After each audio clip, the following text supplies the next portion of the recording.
Shout away the Irish. Shout away the Irish. Shout. Sometimes it's good to just yell about football. What are you doing? Don't do this to me, Harry! The Ohio State. It's Ohio State! What do you mean, the? It's a poison! I almost stroked out and died over it. I'm glad to be at the party. I'm mad we're this late. You ain't a captain of nothing but a sinking ship! That helps the defense without them even doing a damn thing! Doing a damn thing! The call-in line. 312-988-15. You tell Johnny all you've heard and seen. Oh, Irish. Oh, Irish.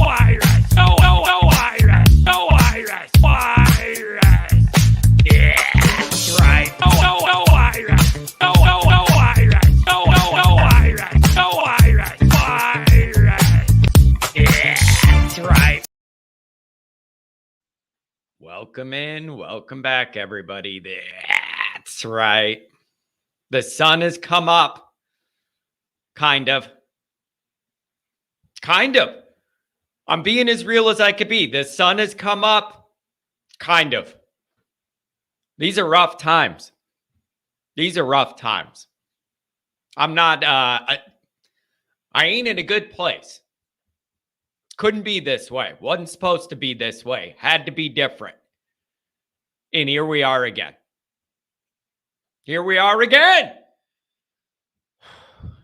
I feel like I'm going to be in a more calm state to be able to talk through some of my thoughts and feelings on this one. And I want to hear from you guys. There's a couple callers. I want to get through the chats. You guys are putting good things. But it wasn't supposed to be this year. And so there's some big picture and small picture considerations that are in play now. And so I want to go over it with you guys. Also, I want to mention, I have respect for the people that reached out to me after this game via email or text or direct message on Twitter or whatever and said, John, you ain't going to see me for a while. It's just too painful. And I can't log in and have you get all mad. And then it just makes me feel worse. I'll be back when I'm in a better place. I respect that. And you know what? It means a lot to me that those people reached out to me to let me know that they, I love you, John. I want to support your show. I just can't do it. It's too, my mental health can't take it. I appreciate that. I actually appreciate it. I respect that. So thank you for being here, everybody. Obviously, you can find the program on YouTube. Do it. Subscribe if you haven't yet. Appreciate it very much. Give the video a thumbs up. That helps Johnny up as well. Notifications on that way you're alerted every time we have our latest breakdown, our latest existential Notre Dame meltdown. You don't want to miss it. Oh, man. Twitter, search bar, always Irish. Rat, always Irish. Emails, always irishindy@gmail.com. Audio only anywhere you want it. You can get it the call-in lines. 312-988-15. You guys know where it is. Dial it up. 443. Thanks for the $2 holler. I got a few different callers lined up that need to express some things. So we'll get right into that. I want to give you guys your time. I just want to figure out where you guys are at with all this. Big picture, small picture. This one game changes so much. That's one of the hardest parts of this, you guys. This one result shifts things so much, not just practically, but perceptually, how it all feels. This changed a lot, man. You had to have this one for a million different reasons. And if you were going to go down, it couldn't be this way. That's the other thing. You had to have it, absolutely had to have it 100%. But if you weren't going to get it, it couldn't go down this way. Is Cotter okay? I believe he is. I touched base with him yesterday. The Clemson people clipped him having a stroke, and it had like 65,000 views on Twitter. You know what I say about that? I'm just glad it wasn't me for once. How about that for an answer? I'm just glad it wasn't me for once. Let somebody else have a stroke and let it make rounds on the internet.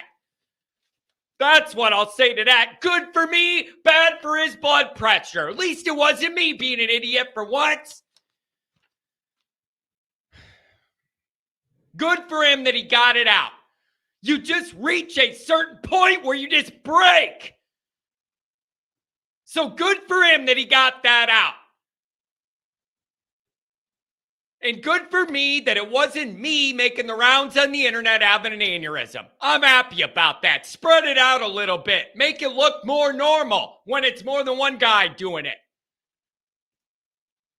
Good for him to get it out.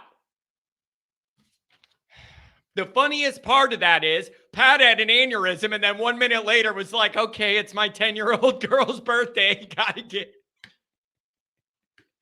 He had that big aneurysm, and then it was like, oh, well, my daughter turns 10. We're going to go out for a family dinner. Oh, my God, our lives. USA Today, Fighting Irish Wire, read all about it. I got articles up, big picture, small picture, whatever.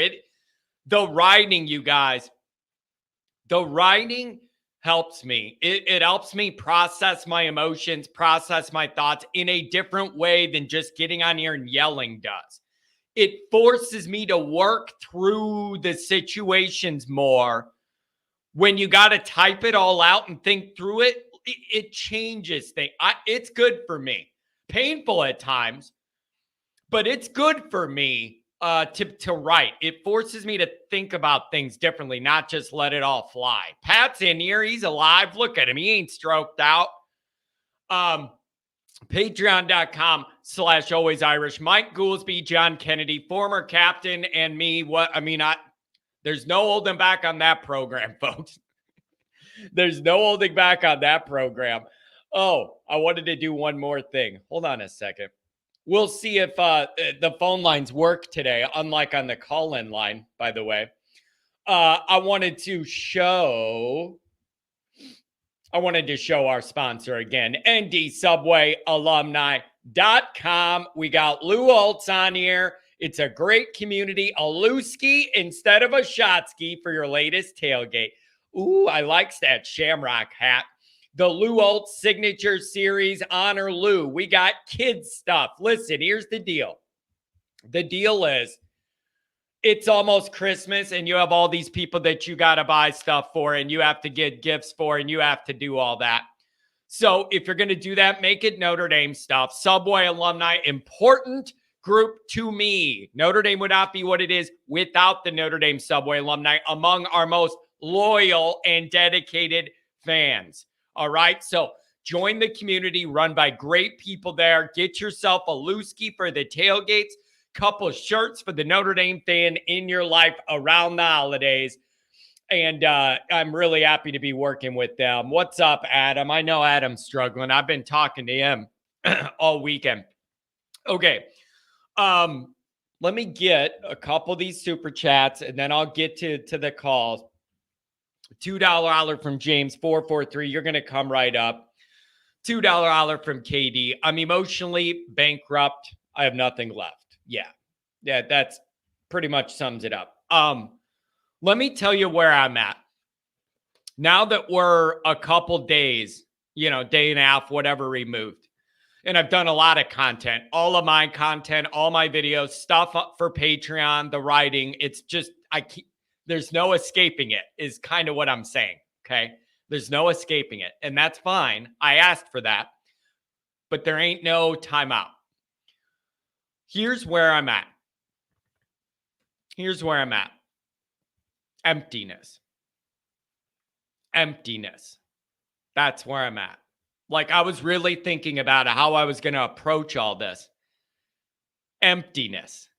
That's what this feels like. That's the best way I could describe it. Empty. All the hopes, all the buildup. I was thinking of all the summer shows and us looking forward to what this year could be and should be and might be and how to get there and all of that. And then we get in the year and ride this roller coaster. And now we end up here. It's emptiness. It just feels empty. It's just really hard to process. You just feel like it's almost like an existential What is this all for? That's almost how it feels like an existential question of, what did we just do here? All those hundreds of hours of us talking this through and working it out and looking forward to it and what it could be and might be and all this stuff. And now we find ourselves here, and it's just this feeling of emptiness and I would say helplessness. Like I just here, we tried to do things different, and you got a new head coach. You went a totally different route at quarterback than we've gone before. There were all these signs that it could be something different and all that. And then sure enough, we ended up at the same spot we always end up, it feels like. And that's hard to take. You took a different route, but it feels like you ended up back home at the same place. And that just leaves you feeling empty and defeated and like, man, what do we got to do here? Because it wasn't supposed to be this year. It wasn't supposed to be this. And so that's where I'm at. The anger, I'm getting some callers filled up here. I'm going to give you guys your time. I got some bullet points, but I want to let this bank of people talk, and then I'll come back to my bullet points. So if you're on hold right now, we're going to bring you right up. All of you are going to get your time. Okay, this is what this is for. But you know what else makes me really upset about this particular game result? This is kind of how deep this runs for me. And what I'm getting at is I'm double upset. I'm upset this week because I was not as emotional after this loss as I was the first two. That upsets me because that tells me we've lost enough that I can't even get that mad because we weren't even in it for... There was nothing big on the line that this game ruined. It's like the first loss is this huge realization you're not elite and not going to be thought of elite. And then the second one is you're not in the playoff, you're out of that. And then now there's just nothing left, man. There's just nothing left. There's just nothing left. And so I'm mad that I'm not allowing myself to get more upset about this loss. But every time that you have less on the line, that when you lose, it ruins, it weakens my emotion level. It has to. The first one's a huge one. The second one's a death knell to your playoff hopes. The third one is you're in the Camping World Bowl again. And ain't nobody here for that. You're in the Camping World Bowl again. And nobody's here for that. And everybody like me and everybody else, you want changes. You want younger guys to play. You want to see these quarterbacks that could be here in a year where it isn't already ruined. I want to see all that the remaining couple games. Like, I'm over what we're doing and I'm ready to move on and see new shit. You got to realize, I don't know if Marcus Freeman's going to see it that way. I'm like, dude, nothing else you do matters to me now. You're done with everything I care about. So I want to see the young guys play that might be able to help a team that isn't dead in the water. This staff can't look at it that way. Marcus is thinking, dude, everybody's mad at me at 3 losses. What's it going to be with 4? So everybody that wants the youth movement and to see those quarterbacks and all that, like I do, I don't know if you're going to see that because they got to make sure they win these games. They got to make sure they win these games. You think there's heat after 3? Wait till you have 4. So they have to balance. They have to balance getting those younger guys experience, evaluating those quarterbacks, because that's the next thing coming down the pipe that's a big decision. You got to try and do all that and win these games. Make sure you don't have a foot. It's just, this is not what this year was supposed to shape into. This is not what this year was supposed to shape into. And it's just been a very emotionally draining realization. I don't know how else to say it. I don't know how else to say it. Haven't we seen enough of Freeman now? He's a recruiter, not a head coach. It's going to take too long for Freeman to get on the job experience before we win anything important. $20 holler from Eric. Eric, people are frustrated, but Freeman isn't going anywhere. So, like, that's where I'm at when people have brought that angle up. I'm trying to be realistic enough to say Marcus Freeman's not going anywhere after this year. And you got to focus on what he's going to change within his structure, because he ain't going anywhere right now. So I don't know if that changes, if there's more heat, if he has a third year and there's still issues and we're not trending straight up or whatever. But right now, there ain't that heat. So he's not going anywhere. I think the focus needs to be on what is he going to change? Because that's kind of where we're at. I mean, you could text ND says nobody blames Freeman or whatever. Like, you can blame Freeman for mistakes, but he's not going anywhere. Like, that's fine. Nobody's saying Freeman's doing a perfect job. If you were, the record wouldn't be what it is. But also, when you're looking for solutions, he's not going anywhere after this year. So you got to figure out other solutions. Like, if that's what you want, you can say it all you want. That ain't happening. So we need to look at what could happen. Freeman's not going anywhere. You hired a younger guy. You have to let that guy develop a little bit. The issue is Notre Dame has not done a good enough job insulating him and helping him do that. Some of that's his fault. Some of that's the administration's fault. But it's like, you could blame Freeman all you want. And then I'll say there's a reason Marcus Freeman wanted a guy with 30 years of experience to be his head coach, and the administration messed it up. Like, I'm sorry. That's a fact. Everybody's mad about the OC. It wasn't the head coach's number one pick. You could be mad that he settled or went down the office and went down to the other side of the room and hired his buddy or whatever. You could be mad at that all you want. There is a reason Marcus Freeman wanted the number one guy to be a guy with 30 years of experience to help him along. It isn't like Freeman didn't know that. So if you want to say he panicked when the bad PR hit after Ludwig and felt like he had to put out the fire really quick and go down the hall and put it out, if you want to say that Freeman jumped the gun on that out of panic because of the PR, fine. Like, you could criticize Freeman for that, but his number one plan was to go get a guy with the experience that we wanted. And before you say, look at Utah's offense, it sucks, that wouldn't have mattered. My point is, take the on-field off of it. That's the guy Freeman wanted to be comfortable with to run this offense and lean on. There's a reason he wanted that guy, and it was to support a young coach with a lot of experience. So Freeman is not absolved of blame, but we have to be very specific about how we got into this situation. And I'm always going to know Freeman had his guy, and this wasn't it. Freeman took the guy he wanted out on a wonderful hockey date. And it wasn't this guy, although he was with them. That's the funniest part. Parker was with them on the date. And he wasn't the main part of the date, but he was there. It was a riot. So, but if you want it, so this all it's a pyramid of blame.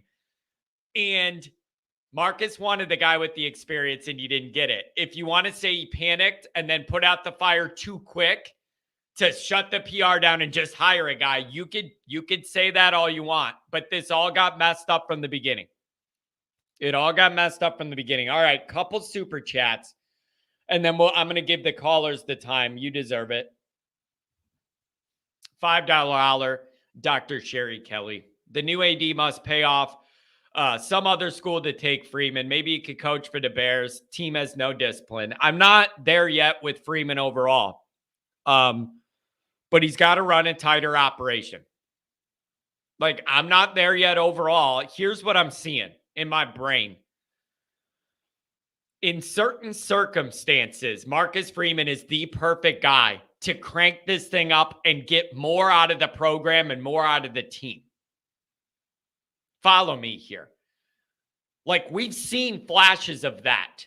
where he presses the right buttons, gets him to play above their level and all that. Like, under correct conditions, Freeman would be perfect at that right now. The issue is we don't have those conditions. And he doesn't have the experience yet to be able to navigate all of this stuff right away and figure it all out on his own. That's kind of where I'm at. And that's why you need some guys he can lean on in different areas. But I'm not done with Freeman. And even if you guys are, he's not going anywhere. So you gotta, I'm just saying, you can note that and put it out all you want on social media. But we also need to focus on realistic. Marcus is not going anywhere.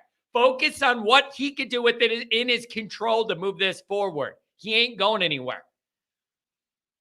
And it's too early for that anyways. You can't hire a guy with no experience and after 2 years make that decision. You can't. It makes no sense. You don't do that as an organization. That being said, what we're getting isn't good enough. Both can be true. Both can be true. And that's what puts you in a weird spot. And that's where we live today. You don't hire a guy with no experience and then fire him after 2 years. That makes no organizational sense whatsoever. Also, this year wasn't good enough. So then that leaves you in a little mess, doesn't it? Pat had his stroke Saturday. I might have mine on a Monday. $10 holler from Brian. Halftime adjustments down 24-9. Freeman panicked and eliminated the one thing that was working. Guy with zero offensive instincts thinks he needs to throw the ball down 15 points. Drowning. The estimate usage is offensive. It's just offensive. He had a ton of carries in the first half, 80-something yards, was running over people for a while there. It was the only thing you had as bread and butter that was working. And then in the second half, he has 3 touches, and we panic and start throwing it around. And when I say Notre Dame panics and throws it around, I don't mean complete. They just throw it around. Like, I'm not saying it's like, let's throw it around and that works. I'm saying they threw it. It just ended up on the ground or out of bounds or nowhere near our guys. Because when we default to throwing it, it usually doesn't go well. $10 holler, Dr. Sherry Kelly. Thank you. $5 holler from James. Thank you very much. Man, you guys are generous, especially when you don't even have an angry comment to get out and you're donating. I mean, that's pretty nice. Pretty generous. All right, let's get to the callers here. Oh, always Irish senior on the beach in Florida already, I'm sure. Stevie Wonder could call a better offense. Dad, never change. Never change. Oh, my gosh. All right, let's get into this. I'm going to do 443 with the early donation. Everybody else on the line is going to get time. If you're on hold, I'm going to go right to you. 443, good morning. Good morning, John. How are you? I mean, I've been better. I'm just feeling empty. I'm feeling that's my best description. Yeah. I feel very, very empty. This was not what this year was supposed to be. And it's All just right. a very, very disappointing ending. Let me tell you a story, and then I'm going to hype you up at the end, okay? Okay. When the loss to Louisville, I figured I wasn't even going to try to find it. I was in Italy for that game, if you remember. So I was not worried about it. I was going to go to sleep, wake up, watch the highlights of an easy win, and go about my day. Well, that didn't happen. And this all stems, I think, from, well, for me personally, let me tell you why I'm here. I'm here because Maryland football hasn't been good in 20 years. So wait, wait a second. Your options were miserable Notre Dame fan or miserable Maryland fan? What a life for you. Yeah. Like, those are your options? Notre Dame misery or permanent Maryland misery? Come on. That was it. I just feel so empty. It couldn't be this year. It wasn't supposed to be this. And I'm just left going, we tried something different and ended up in the same spot. And it just feels like we're running in place. Does that make sense? How I'm explaining that? It feels, it really does feel like we're running in place here. But I think Marcus Freeman, if you look at who his number one choice was, he actually has a good eye for talent in the coaching room. I mean, of course, we can say that he tanked all the way with Gerard Parker. Yeah. But he let's keep in mind, that wasn't his number one choice. And as you said, I think he has a good eye for coaches. It's just with a new president coming in and a new AD coming in, I hope things get better. Things will get better for this football program. Remember, we're in a lame duck year administration-wise.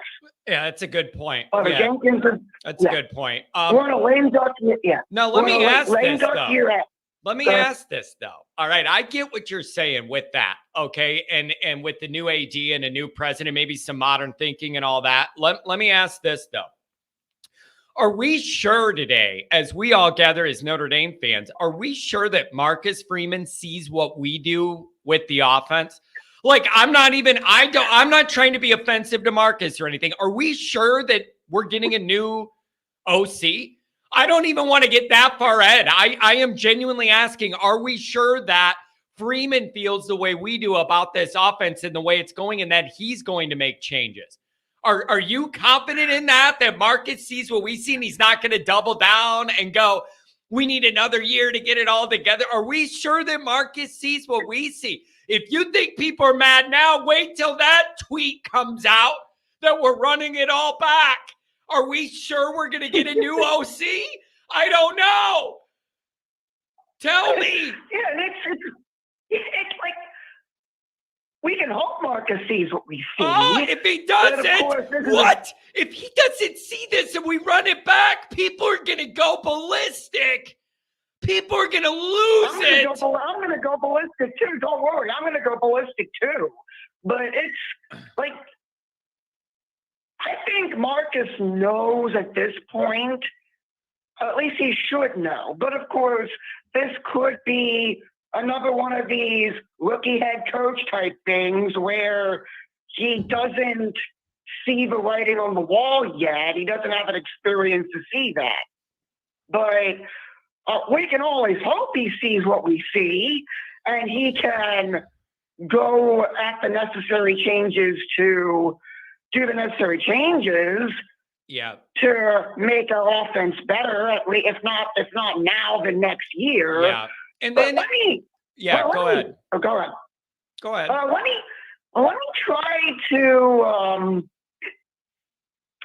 me try to hype you up a little bit. Oh, for I need the end that. of this call. Yeah, I need that. Give me that. I need the hype up because I'm pretty down right now. I need the hype up. Give it to me, Maryland. Give it to me. I'll give it to you. All right. Tonight,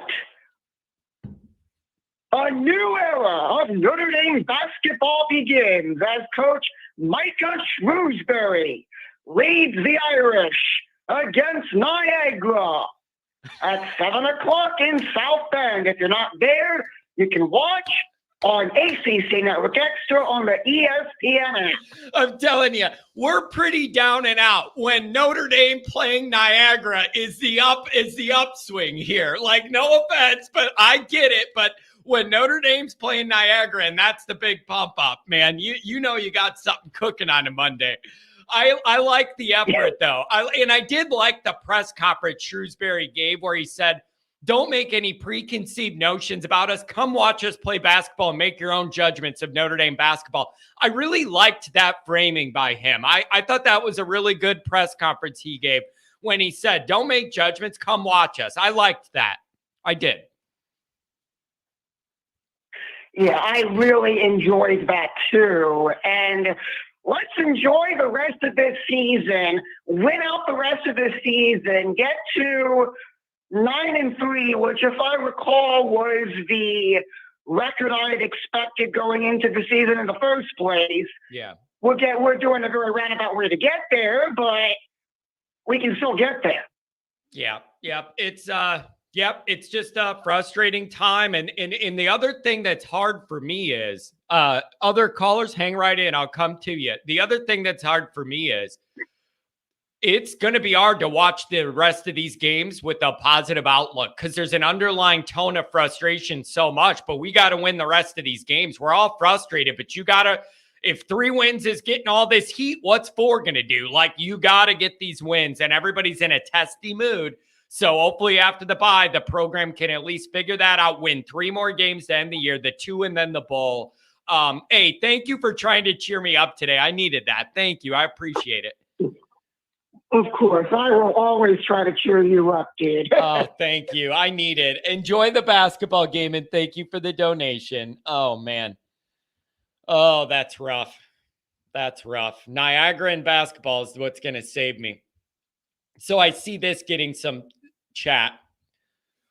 Dr. John. Oh, by the way, Dr. John, it was funny when your daughter was in charge of the account interacting. I felt bad for her, kind of, that she had to see all that after a loss. Not our greatest showing for me and Pat, emotion-wise.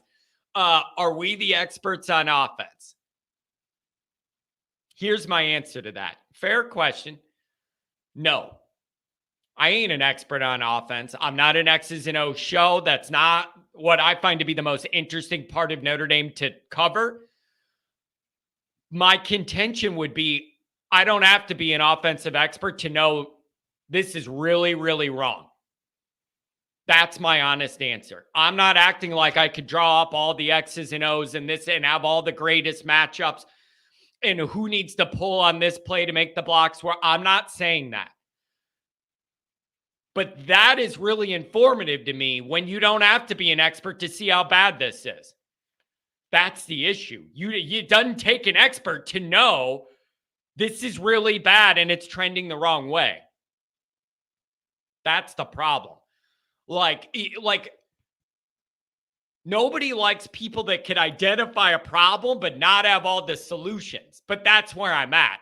This is awful. It was week 10 and you had a 6-year quarterback in here and you couldn't do anything.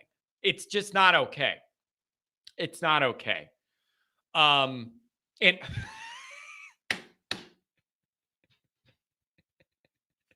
Dr. John says, are we the experts on the offense? And then Mark with glasses wrote, neither is Parker. Dr. John says he agrees, but Sam missed some critical throws he was in position to make. Yeah, that's for sure. I'm going to get back to the calls because I want to get all you guys in. You're all getting in, everybody on the line, by the way. I just can't. Here's the other issue. The other issue is, here's, I think, a big part of this that's cranking up the anger on the offensive side. Tell me if you guys feel this too. There's no easy solution on the offense because there's so many different problems on the offense. Like, let's be honest, Parker is an issue. Hartman has become an issue. The wide receiver room has been an issue. Sometimes the O-line is an issue. That's a problem because it's all a problem. And all those ingredients get mixed into that stew that adds up to a shit offense.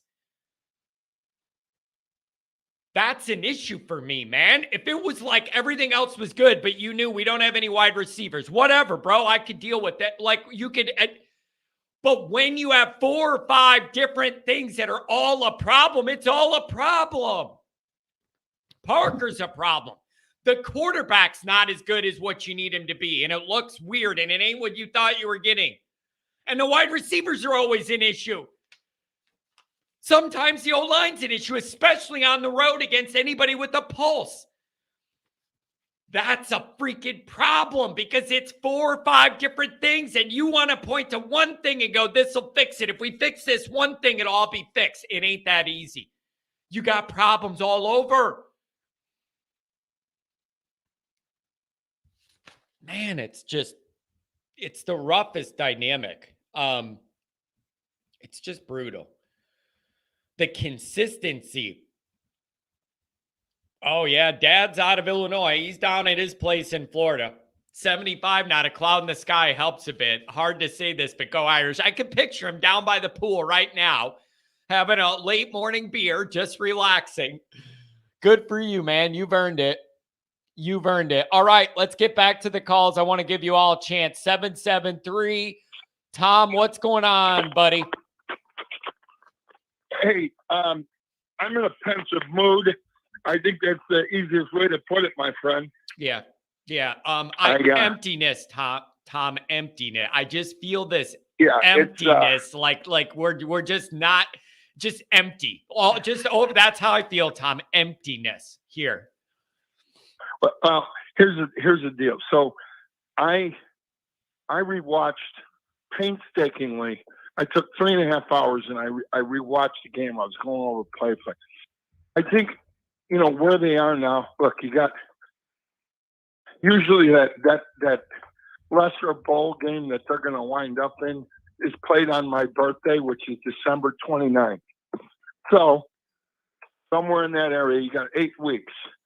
If I was the head coach, I make this another training camp, and I gut check every goddamn person in the room. I gut check my coaches and I gut check the players. They played horrendously, and what nobody's really talking about is Notre Dame's offensive line got the shit kicked out of them by 3rd and 4th string players. Dabo had those kids ready to rock and roll. Yep.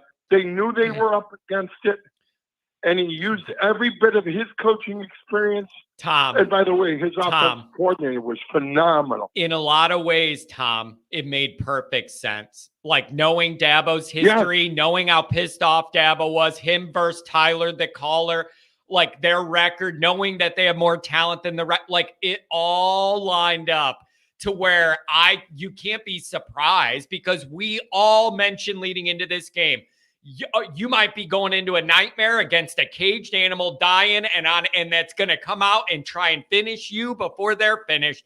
It's exactly what and Notre Dame's side needed to realize and expect that's what they were going to get and be ready for it. And they weren't, man. They just weren't. And again, all roads point back to coaching. So if I'm in the coach's room and I'm Al Golden, who's had all that head coaching experience, he's got to look at Marcus Freeman at some point and pull him to the side and maybe have a one-on-one. Maybe he oversteps his bounds a little bit and say, Marcus, I don't know if this is the right tact you're taking with these guys. There's so much that we don't see about his lack of experience. Yeah.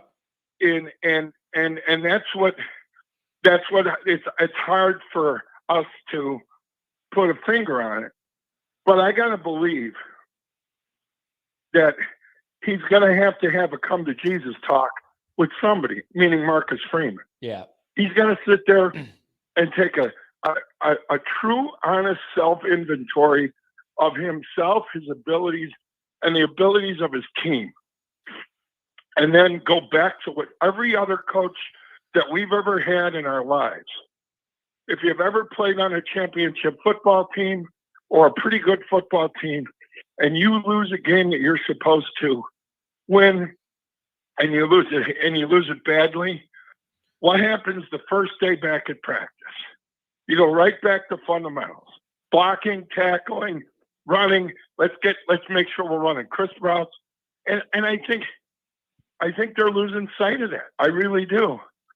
Yeah. And it's easier said than done, obviously. Yeah. But there's another component here, and that I've been dying to talk about for a long time, and I've held back. And it's kind of funny. You bring up the Notre Dame Subway alumni, of which I am a very proud member. Thank you very much.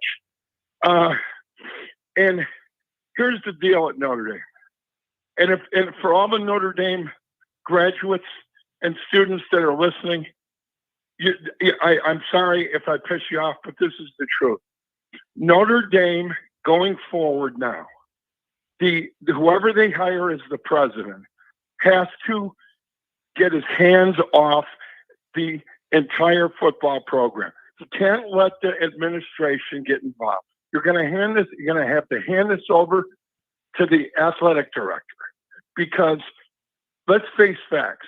Notre Dame, the University of Notre Dame, doesn't really care about its football program anymore. If they did, we wouldn't be in this situation. It's a fair point. And I'm going to tell you why. It's a fair point. You know what I'm saying? Because they went from a regional Catholic boys' school to an international research university. Yep. Thank you, Father Hesberg. Thank you, Father Joyce. They did it. Okay, that's great. But most of the administration, when the collar, as my father used to say, the collar, meaning the Catholic Church, when the collar gets involved in athletics, they fuck it up. Yeah. They need to stay out of there. And this is tough medicine time. And whoever the next president of the University of Notre Dame is, he has to put an edict in there saying, never, ever hire a Notre Dame football coach without head coaching experience. End of story. I'm done with it. You know what I mean, John? Because it's just. I don't listen. There's such a huge disconnect there, and most people don't see it for what it is. I've been banging this drum for most of my adult life. The issue is, I don't think you're ever going to get your wish, because the power structure at Notre Dame, they love that power, and they have their thumb over everything that happens in the athletic and football department. And the AD doesn't have the unilateral power to make decisions. He's got to go beg to that group for anything he wants to do. Like, yeah, somebody wrote fencing, only fencing matters to the administration. That's funny. Hey, national champions, baby. Yeah, that's right. Yeah.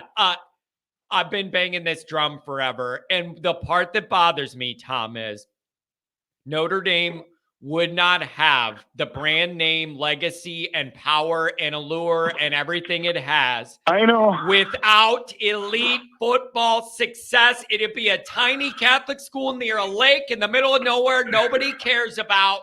If it wasn't for what the football program did, none of these degrees would be printing money the way they are. None of these buildings would be built. None of the research stuff they're doing across the world would be what it is. None of what Notre Dame has become would be without elite football success. Now it feels like now they're there. They don't have to keep it up, and then they can just keep printing money and quit working at that part. And it rubs me the wrong way. Oh, and to this day, I even look, there were 18 guys from my graduating class at Fenwick High School that went to Notre Dame. I know the beast really well, okay? At the USC game this year, I was invited to a tailgate of some of those people.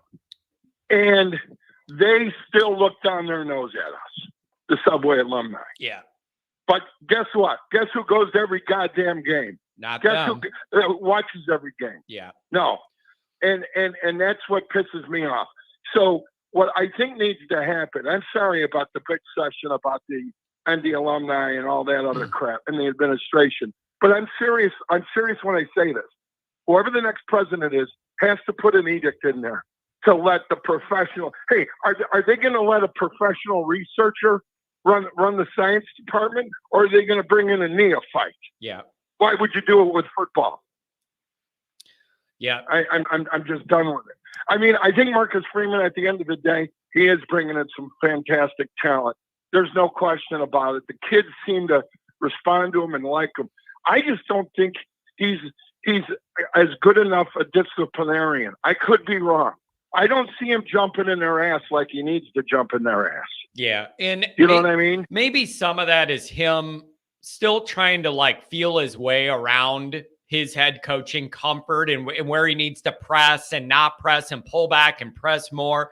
Maybe he's still trying to figure some of that out.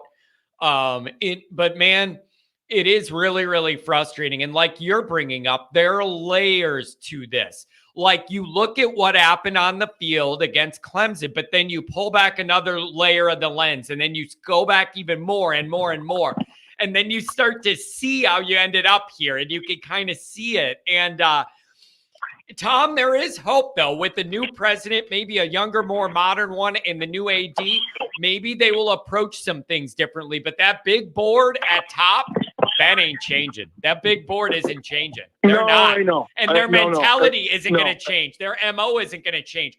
The makeup of the people in that group isn't going to change. When one billionaire dies or retires off the group, another one pops in. You're never going to have normal people like us navigating the plan of Notre Dame. You're never going to have it. It's only going to be those elites. And they're not able to see the world we do. They're not able to see the world the way we do. But you know what, John? The closest thing is getting a more of our kind of people in there is at the coaching level. That's the best part of it. Yeah. Is you can change that from the coaching level. So I wish honestly, I don't wish Marcus Freeman any ill will. I really don't. I just want him to take a fearless and searching moral inventory of what he's got going on and use his eyes and his brain and gut check these kids for the next 8 weeks. And let's see if we can ride this crest. But if he doesn't play either Angeli or Minchie in the next 8 weeks, then I don't know.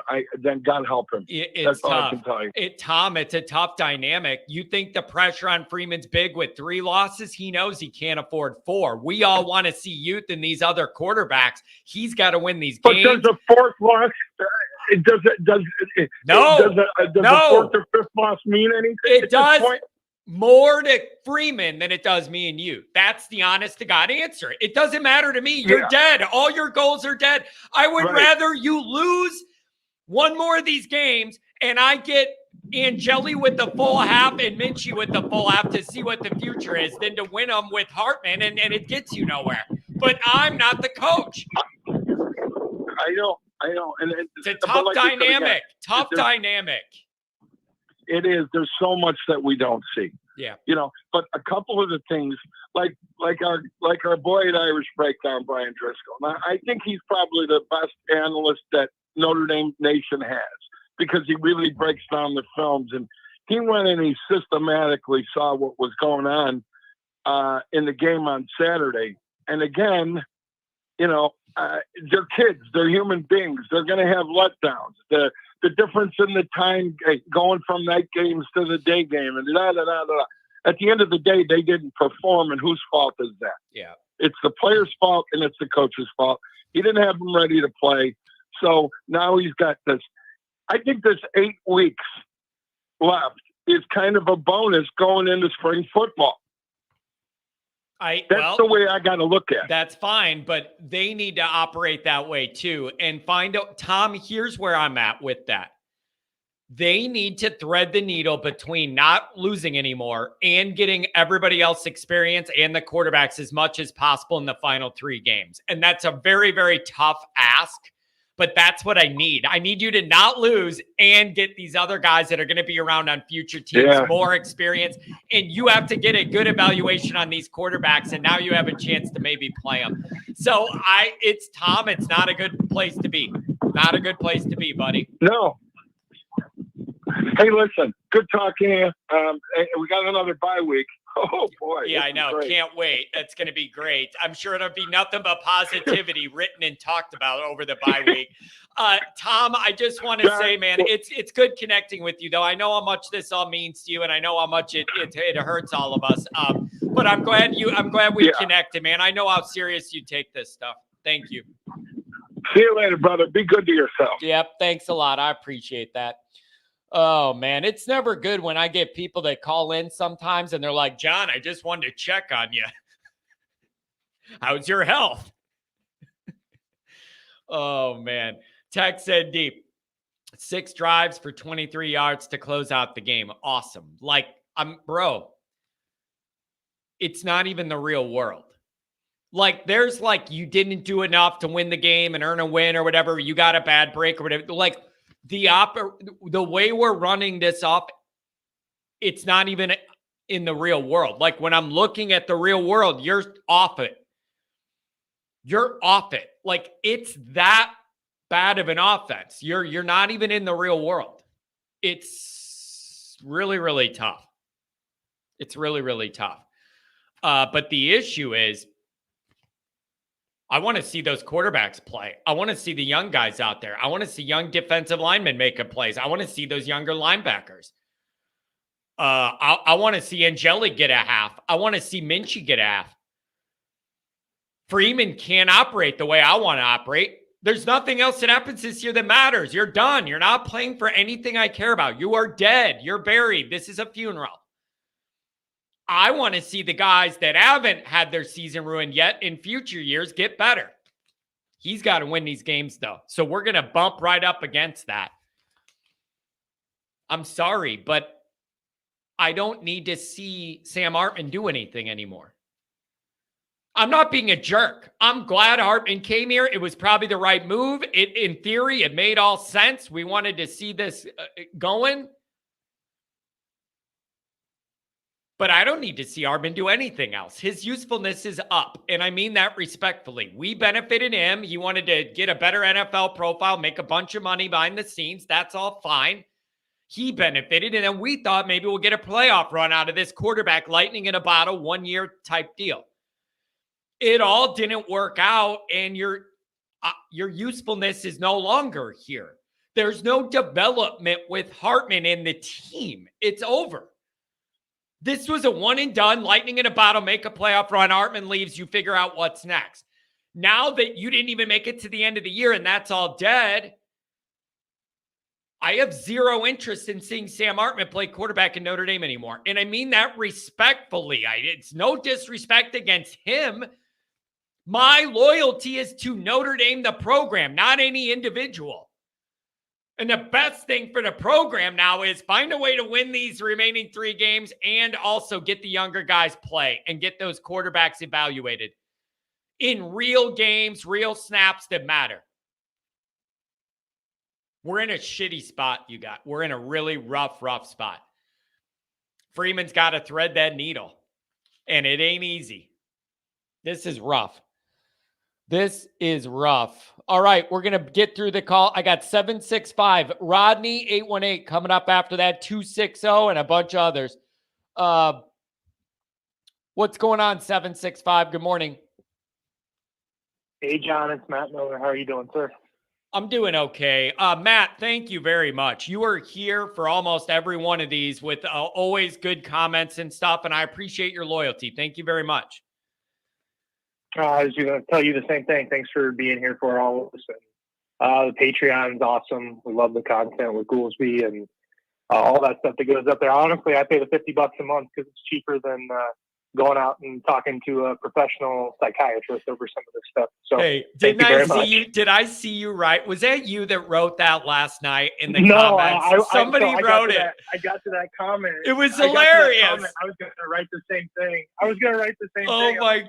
But he just beat me by it. Dude, it's hilarious. Somebody wrote on me and Goolsby's like game reaction on Patreon. They wrote, I have no problem paying this amount a month for the therapy. It's cheaper than what the real therapist would be. It's just funny, man. Like, that's where we're all at. And listen, it's Pat. Thanks for being here. Not Pat Cotter, the other Pat that's always here. Got to drop chat later. God bless. Thank you, Pat. We're all in this together, man. It's a lot more fun when we're flying high and we're in a good mood, but we got to be here to commiserate in bad times too. Now that we're a day and a half, 2 days removed, where are you at here? Where's your mind at on all this? And I'm just kind of, I don't know, just kind of numb to everything, just like everybody else seems to be at this point. Like, I've heard a lot of analysts and people in the Notre Dame media be talking about, what is Notre Dame's identity? We don't have an identity, but I don't know. I'm going to say we do. And Freeman has told us this time and time again. He wants to play complementary football, which is great when it works. You have to have all 3 phases do that. We did not have special teams perform on Saturday. We did not have defense perform on Saturday. They had an off weekend. The first half was not great. They did a better job in the second half, but they weren't playing up to what they had been playing at before. And then obviously the offense, like there's no way you can play complementary football and have one of those phases not be there. Yeah. So why can't we move away from that and put in some playmakers? I know this is down the line of pipe dream. Honestly, at this point, it seems like we've got to have somebody be able to step up, take control, and take charge and change the game, flip the script. Why can't we have a juggernaut defense, shuts everybody down, and then the offense that goes out and scores, 40, 50 points a game? My 6-year-old, first year that he's really been into the football scene and all that stuff, he sits there with me during all the Notre Dame games, which I'm not sure at this point if it's child abuse or not. But I sit there and we watch it together, and then the game's over on Saturday, and he's like, "Man, that was rough, Dad." I'm like, "Yeah, it was." And we flip over and we're watching some other games, and he's like, "Man, why can't we have a quarterback and an offense that can throw the ball like that?" 6 years old. It's so frustrating, man. It's just so frustrating. You watch all these other games, and there's teams that don't have our overall talent, and their offenses run so much more efficiently and effectively and smoothly and in rhythm with timing, with flow, like electricity, misdirection, confusion, like everything you want to see, and we just don't ever have that, man. It's a problem, and it's not a new problem. It's been a problem forever. It's not illegal for Notre Dame to have a good defense and offense. Why can't we have both? There's nothing banning having a good offense and a defense. Why can't we just have it all? Yeah, I want you to ask Goolsby, why is it so hard for Notre Dame just to perform a competent offensive scheme? As a player, why? Why is it so hard? I mean, it feels legitimately like I'm going in for a root canal when I'm watching them play. Yep. It does things to me that are probably illegal in about 47 states. It's painful. It's painful. Crazy. I tweeted that. I tweeted that during the game. Watching our offense operate is physically painful. It literally causes you physical pain. It doesn't look right. Nothing works. It just doesn't flow. There's nothing there. And the issue is we're 10 weeks into this. This is not week 2 and you're working out the kinks, and you're trending the wrong way going into games 11 and 12. That's a problem. No, absolutely a problem. So I guess where do we go from here, John? It's time for that. It's that point in the year when all the Notre Dame fans are, next year will be different. I don't know. Will it? I guess we'll have to wait and see. And at this point, I'm not passing any judgment in the summer months or in the off season when we get word of a transfer portal quarterback, which I hope to God we don't do. But if we don't do that, if we don't grab a transfer portal quarterback, what do you think the fan base's patience level is going to be for Menchie or Angeli or even a Carr? Yeah, it's just tough. It could get worse. It could get worse before it gets better. I mean, I hate to say that, but it possibly could. Yeah, it's just a tough. You're up against it now. This is the one that changed things. You're up against it now. And that's why you couldn't have this one, because it changes so much practically and perceptually in all the wrong ways. This backs Notre Dame into a really tough corner. And it changes a lot of the way this whole thing was looked at. And it's just unfortunate, man. This one really backs you up into a lot of corners. If there's one positive, maybe you could argue this is the straw that broke the camel's back and shows you something needs to be done about the offense. There's no wiggle room of if it's good enough or not. Maybe this was the one that made everybody, if there were holdouts, then realize this, whatever we're doing isn't good enough. So maybe that's the only silver lining, but it is a depressing one. That is really dark. Absolutely. Well, I'll let you get back to it. Thanks for taking my call, and thanks for everything you do and always being here. Hey, man, I appreciate it. Thank you for your loyalty, man. You're everywhere I am, and it means the world to me. Rodney, 818. What's going on, buddy? Good morning. Yeah, morning to you too, John. Man, it's yeah, and you know, your attitude, my attitude, it's just kind of there's just an emptiness. Yeah, that's There's just an emptiness. I just keep coming back to that. Just emptiness, man. That this morning I was sitting there thinking, where am I at a day after, all the more than a day, and now that we're at week 11 and where am emptiness. That's it. Emptiness. It wasn't supposed to be this. It couldn't be this. We tried to build it differently to avoid being this, and we just took a different route to the same ending, and it's enough to make John go insane. And John, if this game had been played 3 games before in a different circumstance, it could have been ND 58, Clemson 3. I mean, I truly believe that if we're looking for a silver lining, or if we're looking to kind of crystallize the problem here, the problem with Marcus Freeman's program is sort of the opposite of what Kelly's was, and that is there's no consistency. Yeah. We can top level Notre Dame play. I'll put that team up against anybody in the country. I mean, anybody. Not saying they're going to win the game, but I think that top level of what Notre Dame's capable of can compete and go down to the wire against Michigan, Georgia. Well, you did it against, you did it against Ohio State. I mean, you proved you belonged on the same field with a team like that. That's my point. Like That's my point. You hung in there with them.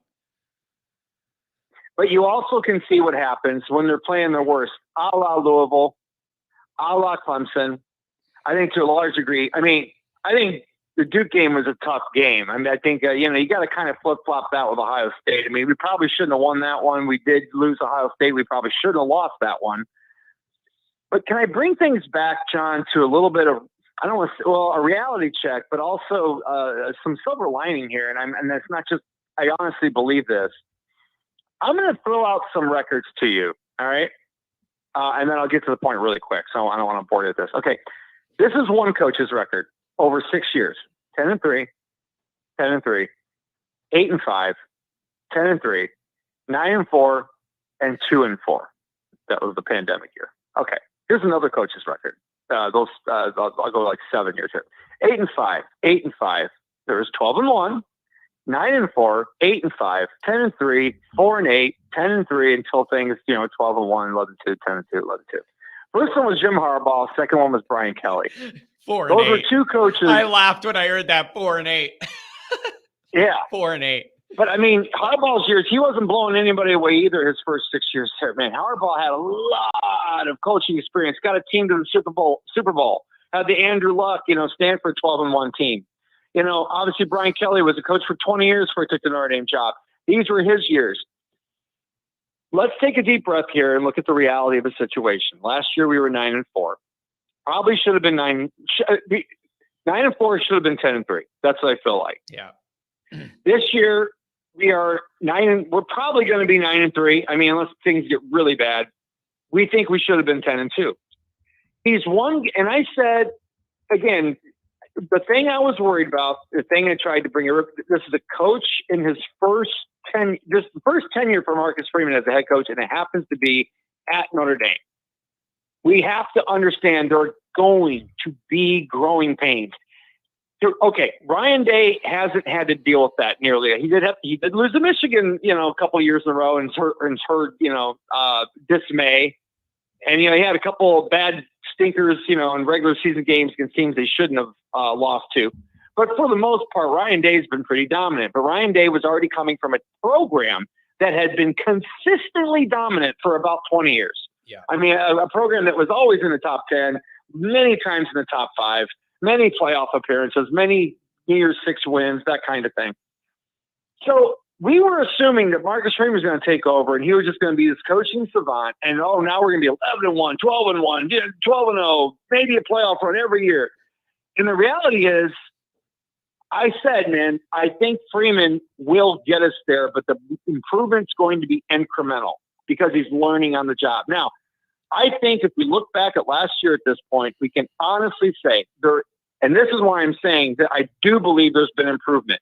On paper, when you see that Hartman is the quarterback, you don't think that way. However, I got news for you, John. Pine was better than Hartman.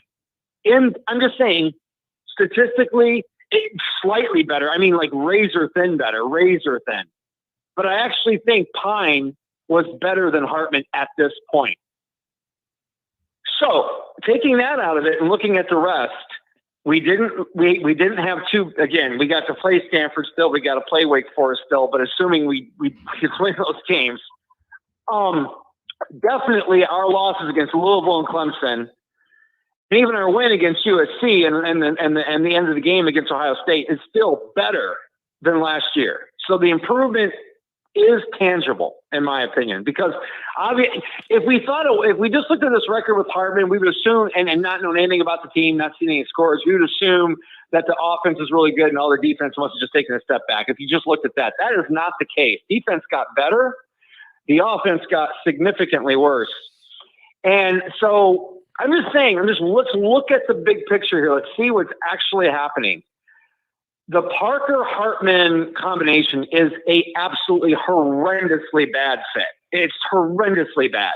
I think Ian Book would do pretty well in this Parker offense, to be honest with you. I think it fits in the Ian Book type of quarterback. The runs, the times Hartman's taken off and ran, I imagine Ian Book doing the same thing and getting another 10, 15 yards, and that short passing game that Ian Book was pretty good at. They don't throw the ball downfield at all. Ian Book would be perfect for this type of offense. But they have Sam Hartman. I think Tommy Reese would have been really good with Sam Hartman. I really believe that.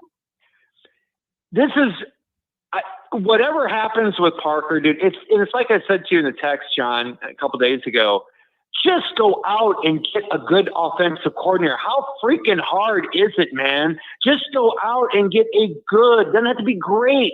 Just get a good offensive coordinator. There's got to be at least 4 or 5 of them available. Wouldn't you agree?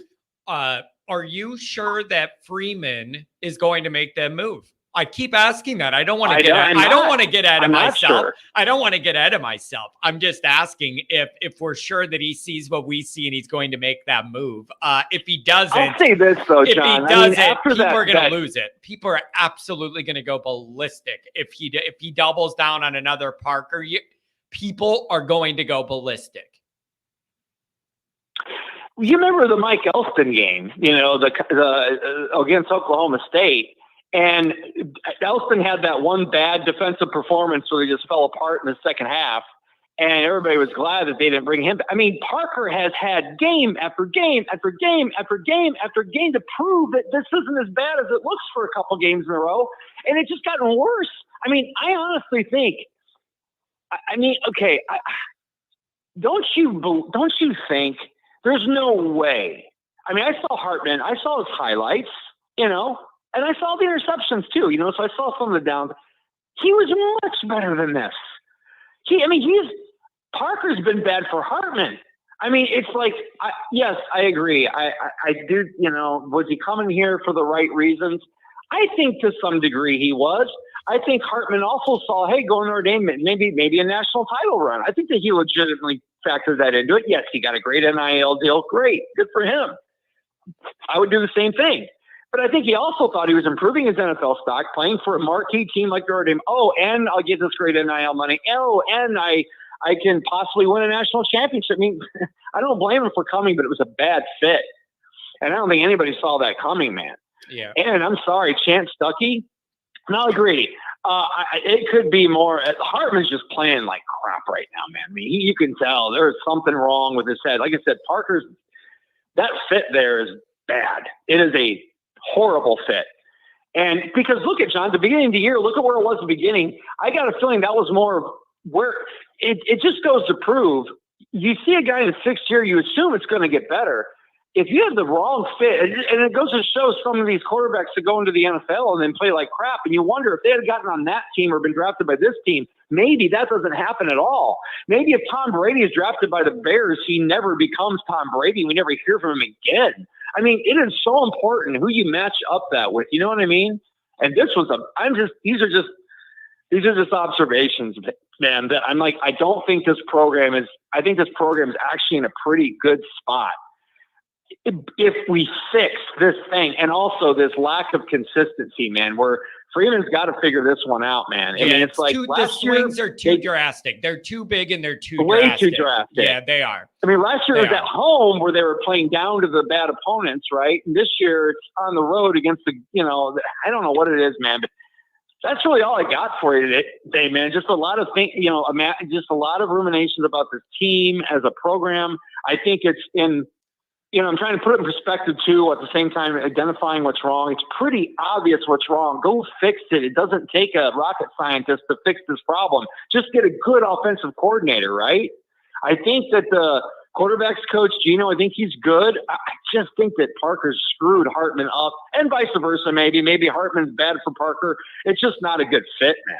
Yeah, it's just not a good fit, man. It's just not what this was supposed to be. And so they got a lot of work to do now. And now you're backed into some corners you didn't expect to be in that you're going to have to navigate out of.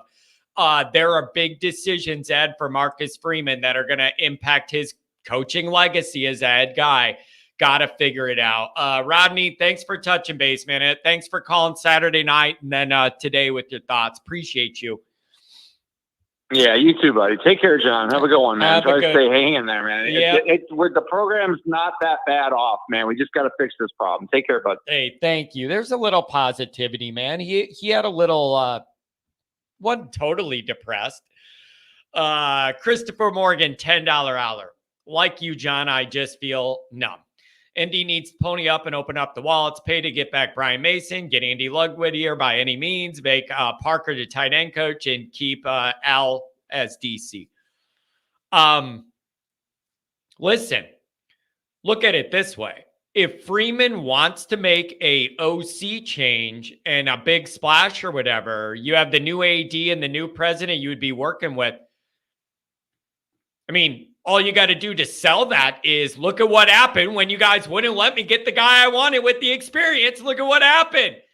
The evidence is right there. What are they going to say? No, he could go. This is why I took Ludwig on a date, to avoid this situation we're in now. Oh my God. Some Notre Dame stuff is it feels like Notre Dame sometimes is Notre Dame's biggest opponent. That literally always adds to my Notre Dame frustration. The feeling like sometimes our own way of thinking and doing things is our own worst enemy. It isn't anybody else. It's already hard enough to beat everybody else in the college football landscape without you making life harder on yourself. And that's what I feel like happens way too often in this program. Super frustrating. Super frustrating. Chief Brody, $5 holler. John, you thought that Freeman was coming in to modernize. I can't say anything about this offense is even attempting to be modern. Wisconsin. No. Iowa. It ain't even Wisconsin. Iowa. And when I say Iowa, why am I delayed? What's wrong with my stream? When I say Iowa, I literally mean Iowa. Since the Ohio State game, Notre Dame's tied with Iowa, dead last in third down conversions, 27%, dead last in the country since Ohio State on. So I'll give you all the warm-up games against high schools. I'm counting from Ohio State on, 27%, right down there with Iowa. You just can't make that work. You can't make that work. You can't sell me that it's okay. You can't do any of that. You can't do any of that. Oh, here we go. This person says they're not trolling, but I have a real answer if they're not trolling. And they did donate $5. So on the next one. Serious non-troll question. Why are Notre Dame fans so delusional and entitled? 9 to 10 wins isn't enough. We need to be Bama, despite not winning anything meaningful in 30 years. I'll literally never get it. Maybe I can help you understand. Because of Notre Dame's history of elite winning and a bunch of Heismans and a bunch of titles and a bunch of famous historical coaches that withstand time like Rockne and Leahy and Ara Parseghian, and even Lou to an extent is like a figurehead program figure that will live forever. Notre Dame people are used to elite winning in championships. There is no conference to win. There's no division to win. There is none of that stuff to win. It is win a championship or the year is a failure. And what I'm saying to you is, if there's ever a minute when winning 9 or 10 games is good enough for Notre Dame, that is the exact minute I shut this show down. I'll turn this into a bar room or a digital golf simulator room or something. If the bar isn't perfection in a title, I'm done here. That's the only thing I'm after. There is no world where 9 or 10 wins is okay. And I also have to push back on the idea that just because you haven't won anything in a while, you have to give up on it forever. That is loser mentality, and I ain't going down for that. The day that I or Notre Dame says 9 or 10 wins is okay at Notre Dame, I shut the show down. It's pointless. I don't do this to win 9 or 10 games. I'm not doing it. John, Devine had as many championships as Weiss. He didn't deserve a mention. He was an asshole, and nobody liked him. Good defenses, but nobody liked him. That's why. Joe Montana went in there and go, yeah, we'll do what he says. And then right when Joe left, he goes, screw that guy. We're doing it my way. I don't feel the warm feelings for Devine that I have for the other guys the one year. I just don't. Those players did not love playing for Devine. They did their own thing. He would tell Joe what to do, and Joe would go, yeah, okay, and then get in the huddle and literally go, screw that guy. We're doing what I say. So like Devine's in a little bit of a different category for me than some of the other guys. I'm not talking about the movie Rudy. I'm talking about the people that played on that team that told me what it was like at their reunion. That's what I'm talking about. I went to that team's reunion at Notre Dame last year, and they were telling stories about how weird Devine was and how they didn't even listen to him half the time. Oh, my God. 484, what's going on? You haven't called since last summer. What's up? Oh, what's up, buddy? I got a lot on my mind. Oh, yeah. What's going on? Just a lot of things I don't want to have to think about that I have to think about. That's what's going on. Oh my God. What a freaking embarrassment. I mean, this offense, I don't understand it. With the running game, it was going good. But when it goes good, when they do like pull the guards or pitch it outside off tackle instead of running up the goddamn middle all the time, they get stuffed every time. They got this offense. There's no innovation or anything, man. It's so bad. Like I don't understand how okay, if they're gonna load the box and come at us, we don't have both crossing routes or it's so sad. Yeah, I just don't. Dude, I don't get it. I don't get it. Every offense in America can run quick slants and get a first down every time on a quick slant on 3rd and 7 or whatever. And we just cannot run it. Every other team runs it with inside leverage, 3rd and 7, and the guys right across. Why can't we just do that? Yeah, I know. I was watching all these offense. I'm thinking the same thing. It's like, why can't we, you fake the screen and then you do a stop and go. And now, I just, oh my God, this Pat, I mean, I hate to say it, but Freeman can't. I love Freeman, man. He's a dude. I mean, we're getting in talent there, but he's got to say, hey, Parker, you go back to being tight ends coach, or he's got to get somebody else. Yeah. Like you said, he wanted that dude from Utah, so it wasn't even his first choice. So I can't. And then with this new president or whatever, or new athletic director, man, if he wants a guy, they got to give him it. They can't be pulling this bullshit. Yeah, it's the problem is these are all problems that you couldn't afford to have at this point in Freeman's tenure. That's the issue. Is this is throwing a wrench in all of this as far as progressing forward and the next step and all this. You're sliding back in some ways. And that's really, that really hurts, man. That hurts because you should be steaming forward, now we're going backwards in a way, and it's really painful. It makes me pisses me off. Yeah. And then Hartman, man, he looks shook. He looks like a deer in headlights. I mean, I can't believe he threw that. That linebacker was, what was he looking at? And you know what? In the beginning of the year, it looks like he was going through his progressions. Now it's like he's just staring down and see. It's like, what the hell happened to him? Don't you notice that? Yeah. Yeah. Like I don't think he goes through his progressions. It's like, holy, like now he's just staring down, going just to one receiver. And I was listening to Goolsby with him and who's that? I know you guys do a show, but Singer. yeah. And he's saying there's guys open. Like I agree with Goolsby, man. Hartman. I mean, I don't know if they're gonna. I mean, they got to buy and then they got to wait. But I mean, I'd be like, here, you play like the first quarter, and then let's get Angeli and Kenny Minchin.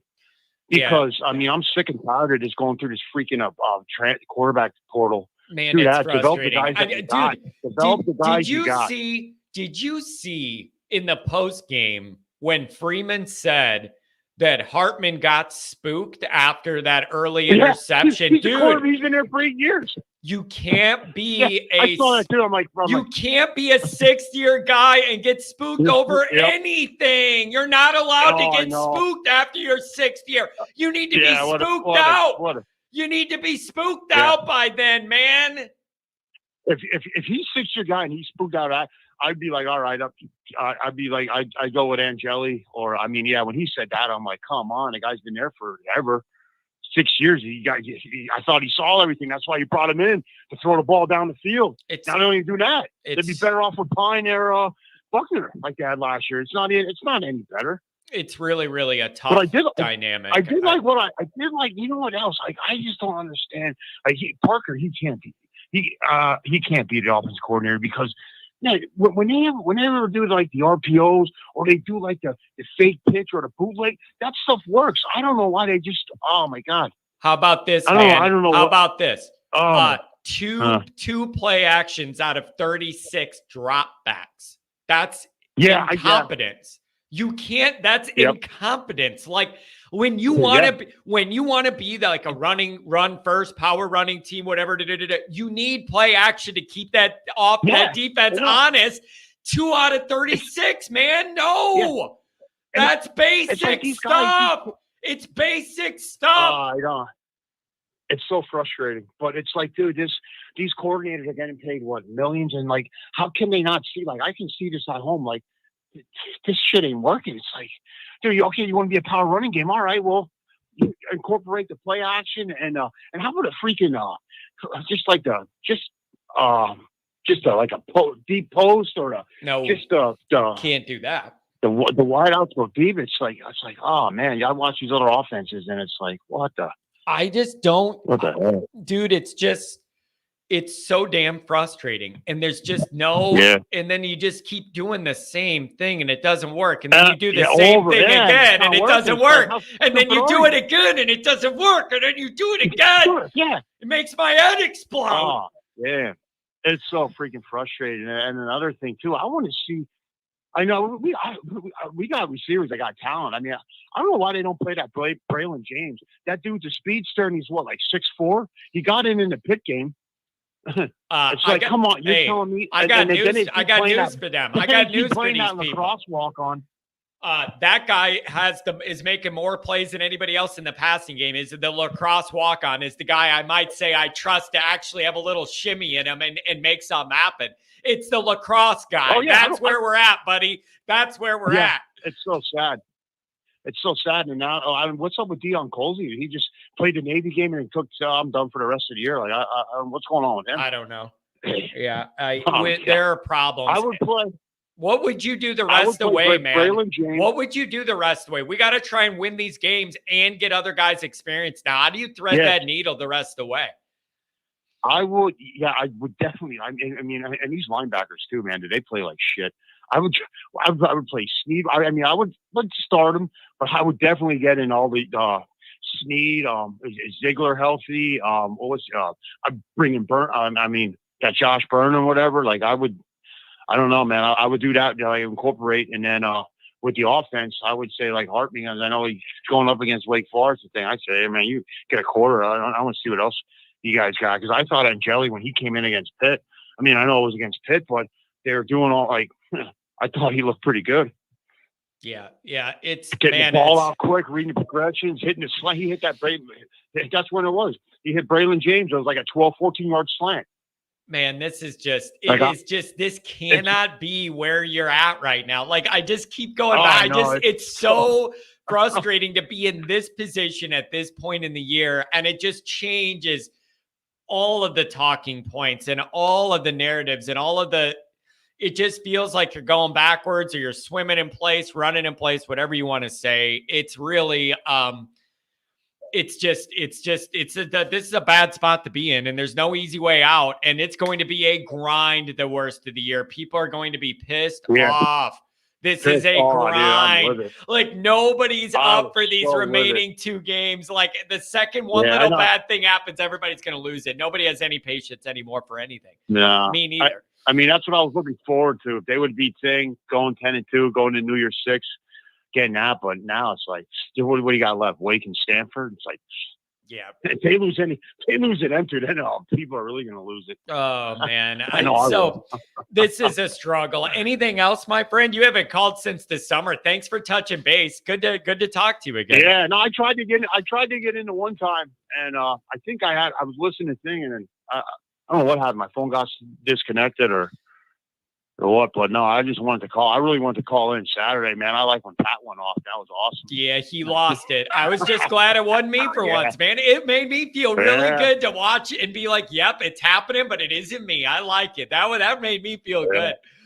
Hey, man, thanks a lot. Call me again. Don't make it another day. Don't make it another 6 months. Call me again soon. No, I'll keep in touch, man. Beautiful. Good talking to you. Thank you. Thanks a lot, man. Yep. Really appreciate it. Man, we got nice callers today. These people are being reasonable. 574-859-224-385. Another 708. 574. Thanks for the $10 holler. Good morning. Good morning, John. I mean, it's got any day is better than Saturday. I'll tell you that. I feel empty inside, and I don't have answers that I seek, and I just feel a sense of emptiness. I feel the exact same way. I mean, I just hate Clemson with all my soul. I do not like fake Christians like Dabo Sweeney. Dabo's all about God made us win and all that. And I'm like, dude, if God's making you win, how does it never help Notre Dame then? If anybody should be getting God wins, it should be us. Yeah. And also, we are also told not to talk about that in public because you're a hypocrite.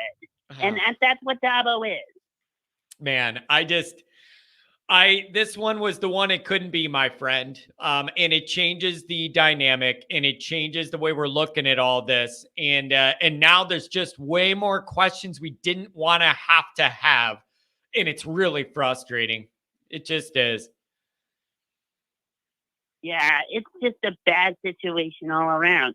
I mean, my dad was talking about how Hartman shouldn't even want to play the last 3 games of the year. He's got NFL prospects. He's going to make millions in the NFL being a backup for somebody for a year, and then maybe he'll end up starting. So why would he want to play 3 games against Wake Forest, Stanford, and then, I don't know, pick LSU or whatever bowl game we end up playing? I don't know if that is realistic or not. I did a show with Goolsby last night, and him and I were talking about this.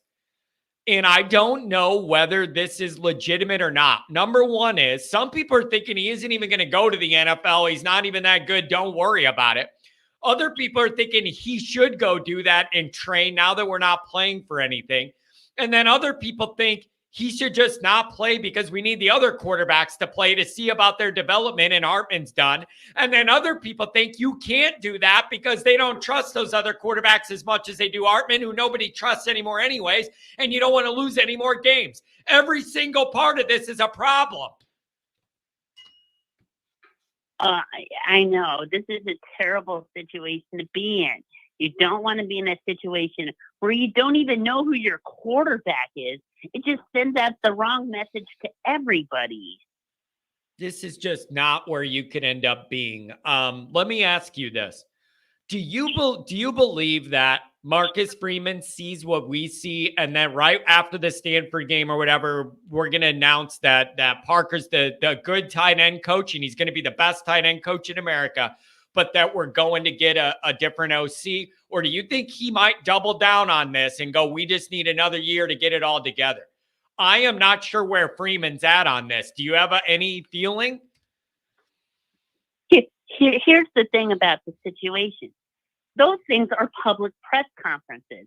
You don't know what he actually thinks behind the scenes, what he talks with his wife and his kids about. Those things, because remember, are put on by the university. They're on the university's YouTube page. They're the ones who produce it. You don't know what Marcus Freeman's doing behind the scenes. You don't know what he's talking to Jenkins about, Schwarbrick and this Babaka guy. I don't know what he's talking about behind the scenes. So it's just what he says in those press conferences is publicly what the university will defend, but we don't know what he actually thinks. Yeah, well, and that's the issue. It's just, I don't know where he's at in his mind with all this too. And we're going to find out soon enough. But really towards the end of the year here, it's really, really rough because you have to thread the needle now between not losing any other games and trying to get other guys experience and get these quarterbacks evaluated. And that Hartman thing, I don't know what the answer is, whether did they have a talk with him where they're like, we kind of need to maneuver this to where we all benefit. You're going to go or maybe Hartman doesn't want it to look like he's bailing on the team right after we're not in contention for a New Year's Six. I just don't know where all these realities fall. And I don't want to have to worry about it. We shouldn't be in this position. This is all just bad. It's just a bad spot to be. And this isn't even the worst part. It's also who's going to be our quarterback next year? It's and we can't even think that far ahead because we got to worry about getting through these last 3 games. It's just the quarterback situation looks like a fiasco in the future right now. That's the other part of this is you're not done with this quarterback dynamic that didn't work out. And now you have another big one you have to plan correctly for. And the offensive coordinator needs to be a big part of that. Also, here's the other interesting thing is if they're interested in going to the portal to find another quarterback, wouldn't that be something you need the OC to have some input on? That's the other thing you got to think about. What is that time frame like? And then if Parker isn't here, how does that affect that process? This is just all a bunch of crap I didn't want to have to confront. I know. And here's the worst part about it. Game 1, August 31st, I am going to be in College Station. Oh, boy. With my uncles, probably sitting up in the Notre Dame section. Yep. And we better have the quarterback situation figured out because week 1, we play a primetime game, and I don't want to get blown out by 30.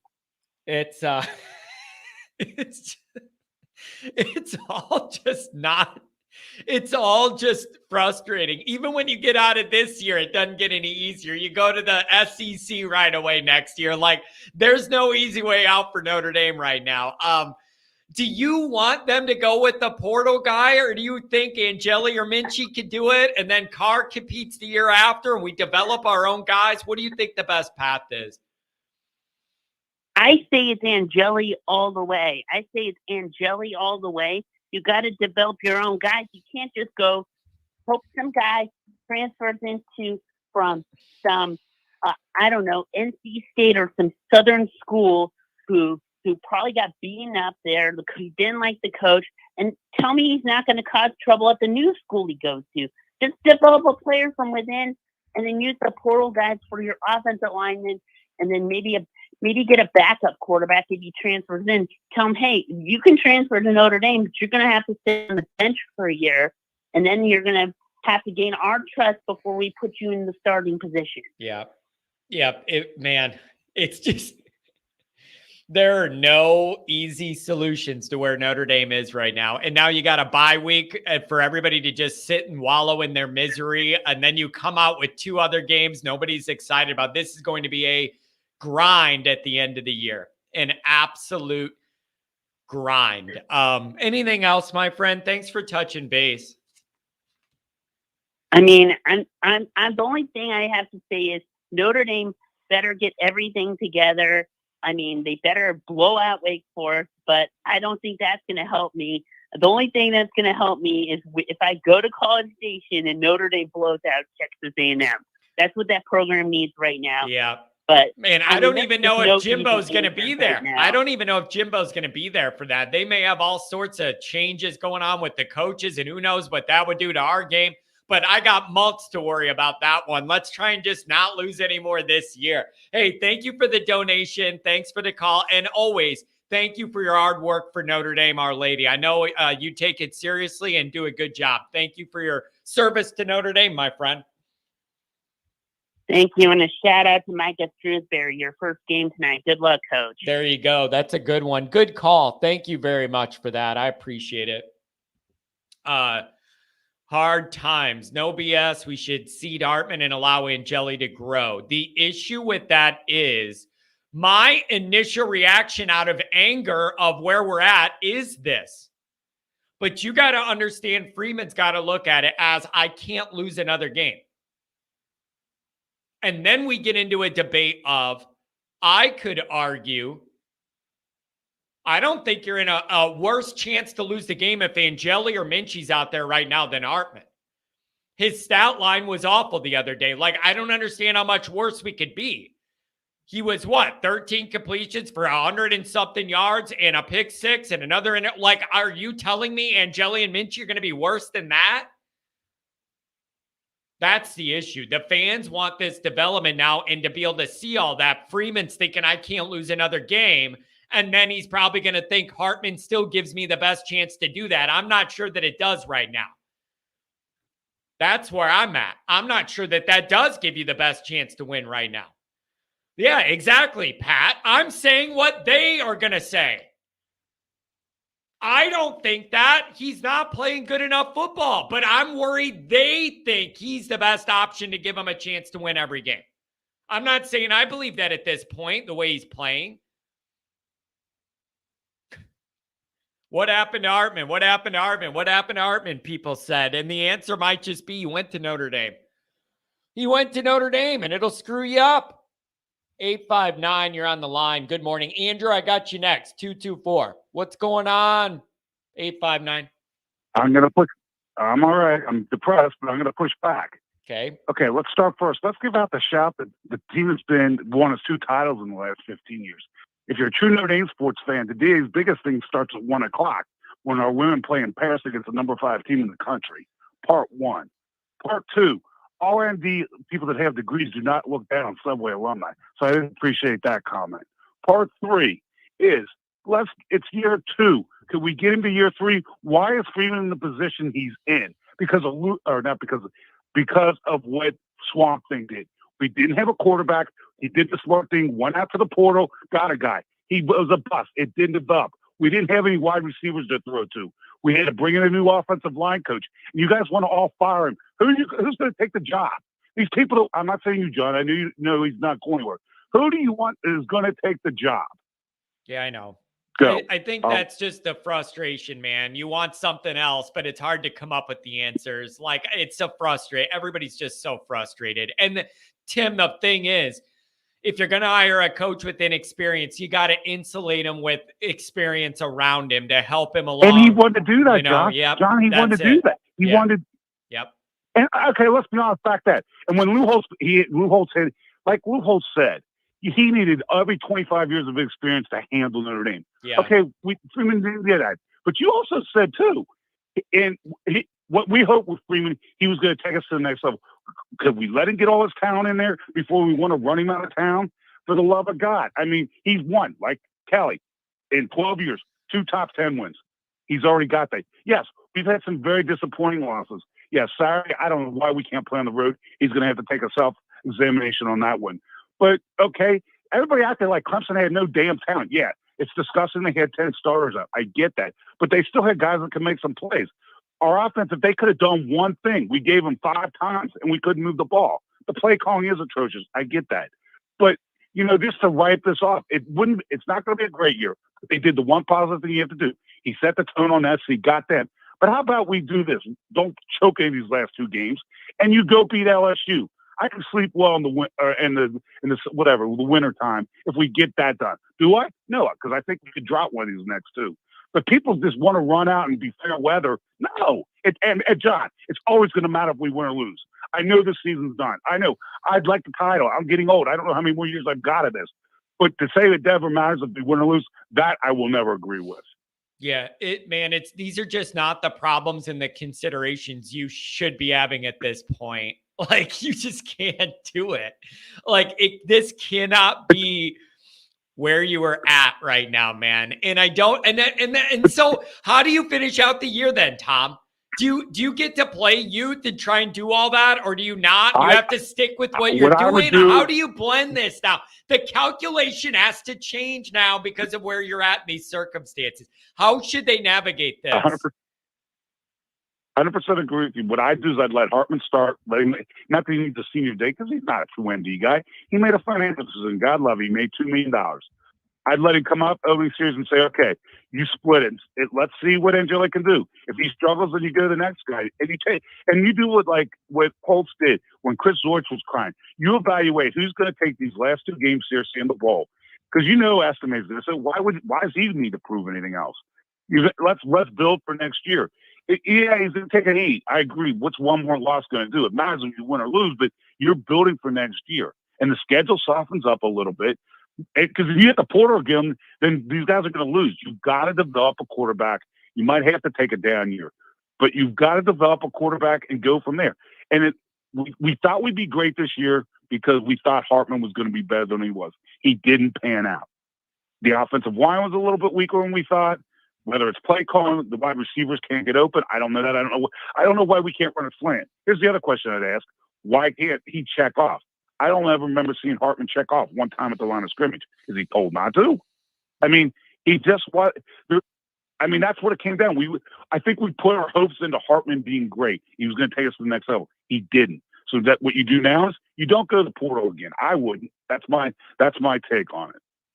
Yeah, it's just rough. Things just don't get any easier because you're right in especially if you don't take a portal guy. If you take one, you're in the same risk of what happened this year happening again, and then you're developing delaying the development of everybody else in your room naturally. And if you don't take a portal guy, we're in a spot where you're going to have a first-time starter going into Texas A&M week 1. Like, there's just no easy solutions if you're Notre Dame. There's no easy solutions here. Everything about it's tough. The swap thing continues to haunt us. I mean, that's bottom line. But I don't get why we can't develop a quarterback. That still blows my mind. Think about it. We haven't put anybody in the NFL for a staying period since the 80s. We used to be, believe it or not, quarterback Q before I was thinking about that yesterday. I was thinking about it yesterday. Watching the NFL guys and looking at the lineage and some of these quarterbacks, you just don't see Notre Dame quarterbacks in the NFL. Like, it's the ultimate, shot against us, man. It's the ultimate, we just don't put those guys in the league. And it is the most important position in football. It is depressing. I agree. We'll see what the new administration was, but you more have access to it. The infrastructure, the power. I just don't think they care. I think that what's graduated out of Notre Dame in the last 15 years, they do it. It's a social thing. It doesn't depress them. It's nice. We'll go back. And I'm not going to grad school, so it's just a social event. Let's get together with friends. It doesn't affect their mood. Yeah, not like my generation. Right. Yep. It doesn't. Yep. Nope. You're right about that. You're 100% correct. And if you don't change that, there's not going to be any pressure. That's the whole point. There's not going to be anything. I mean, they've done enough other controversial things to tick off the alumni, and that didn't go anywhere. So we're not even going to go in that because that gets into politics. Yeah. But do a little background researching some of the things students are out speaking against on things that are going on in Notre Dame. You want to use God? You think God might be a little annoyed with how Notre Dame's running this certain few things? and we'll leave it at that. Oh, man. So Man, if this you're going to is use just... that, if you're going Oh, to use that card, yeah, we just got we got issues everywhere you look. Everywhere you look, there's a challenge. So let me ask you this as we wrap this conversation up. Do you think Freeman sees what we see with the offense, or is he going to double down on old Parker there? Or do you count in your mind that he sees what we see and he knows this was a mistake and I got to correct it the second I get a chance? I think he's a bright guy, and I hope he does. The only thing that gives me a little reserve is he's also a defensive guy too. So is he a little short-sighted that way? That I can't answer that. I'm not there day in and day out. Yeah. How can you not? Yeah. But here's the other point. And God love them, and I know they brought. If all these guys, and I know you're part of their show, actually, if they're that good and can break it down on the X's and O, and one of them did coach Division III, then why don't you guys apply for a job and go work at Notre Dame? I mean, I can't just believe we write $1 million checks to guys that have no abilities. If you guys are that good, that's why I love your show. If they're that good, then why don't you just go do it for a living? I get a little annoyed with that. You're not there day in and day out. If you were that good at doing it, then do it at a high level. These guys were able that we hired, we would hope, have skills that they get paid that. I mean, I get a little annoyed with that. I really do. Because if you could do it, then don't do it. Yeah. Yeah. Man, it's all so tough. These are tough times that I didn't want to have to. You know me. You don't think, John, you don't think I'm depressed? I have people that are around me. I know. I had people sending me texts. Are you okay? Are you okay? Yeah. Come on. Yeah, I know. I mean, I hope the women can give me some happiness today. I really do. I hope we don't go 0 for 2. I'm really looking forward to our new basketball coach, the men. I lived and died through the John McLeod era. I mean, you want to talk about a bad stretch of the ND sports? Put McLeod in there with the clowns that came in football during that period. Daffy Duck with Bob Davie, right into the lazy man that wanted to spend more time on the golf course than coaching, where we only had 55 scholarships.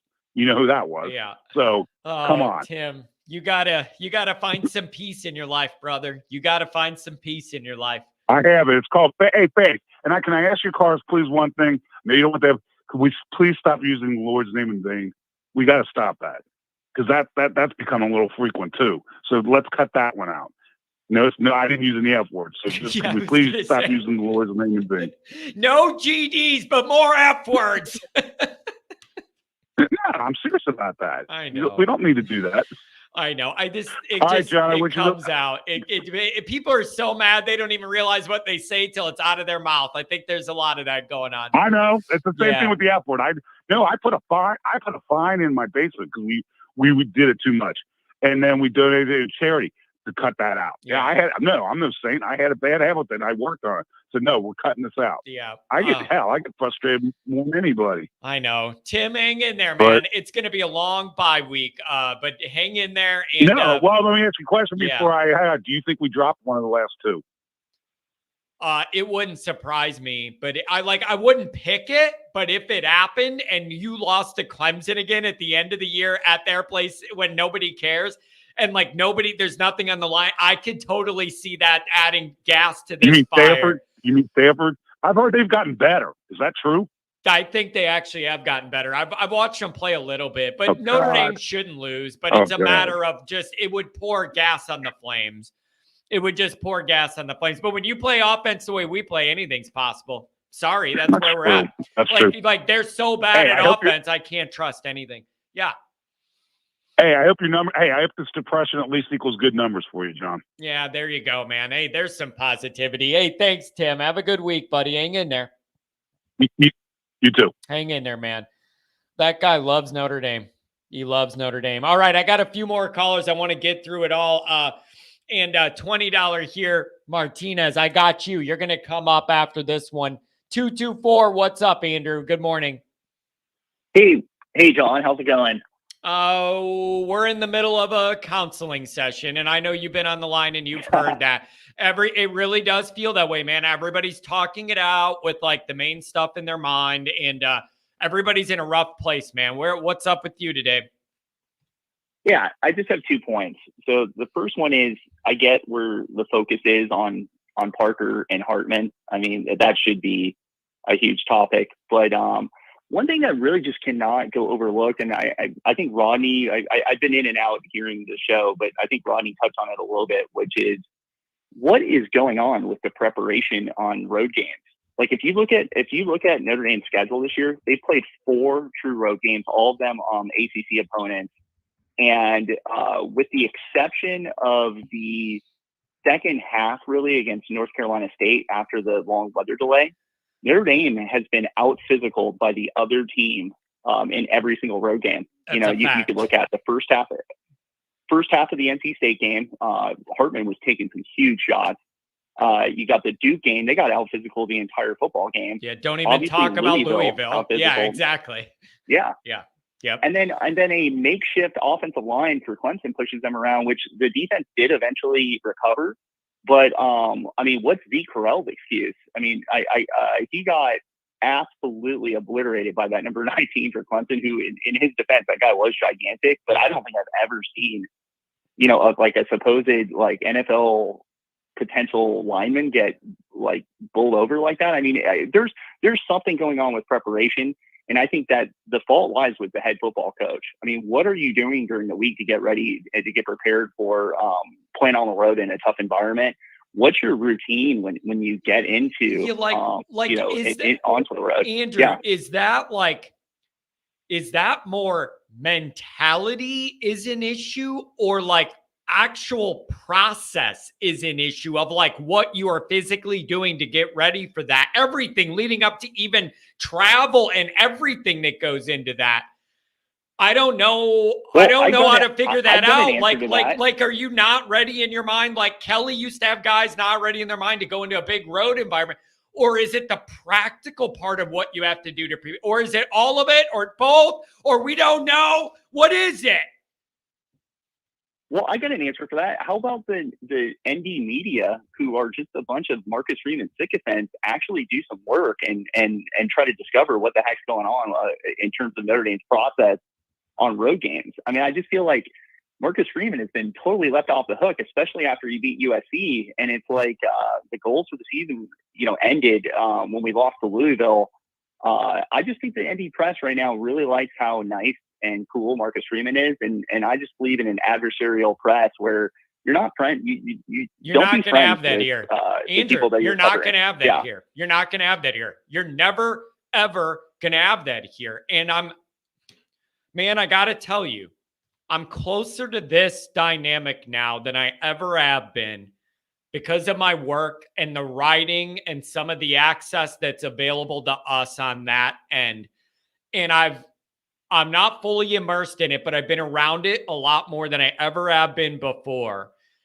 And what I'm telling you is, man, it's really tough. It's harder than what I thought it would be. Those people all rely on their Notre Dame access, those relationships, those friendships with the main PR lady, Katie, all of this stuff. That's how it goes. And if they get up there and start nailing Freeman and asking these really pointed questions and all that, they are going to start to have issues over there. And they don't want that because their job depends on it. So then, Andrew, you're in a box. You're boxed in then because, sure. Andrew, what you have is this. I'm picturing it from the beginning of fall camp when I saw that press conference from the ramp in there in Notre Dame Stadium. It isn't a bunch of national people that are just here for a day or two and ask you a tough question and move on. It's the same 20 media people that are there for every one of these events, from all the local media people that we all know. Everybody knows each other. Everybody has relationships with each other, with Notre Dame, with each other in the media. And I'm just telling you that's really complicated. These are not just sure, drop some tough questions and get out of there. They have to deal with the relationship part of it. And if you're nailing these guys, then what is that relationship going to be? And I'm just saying I see more of that now than I ever did before because of this show. And Andrew, a part of it has me not excited to get in the meeting room because I don't necessarily want to have those kind of constrictor plates on me.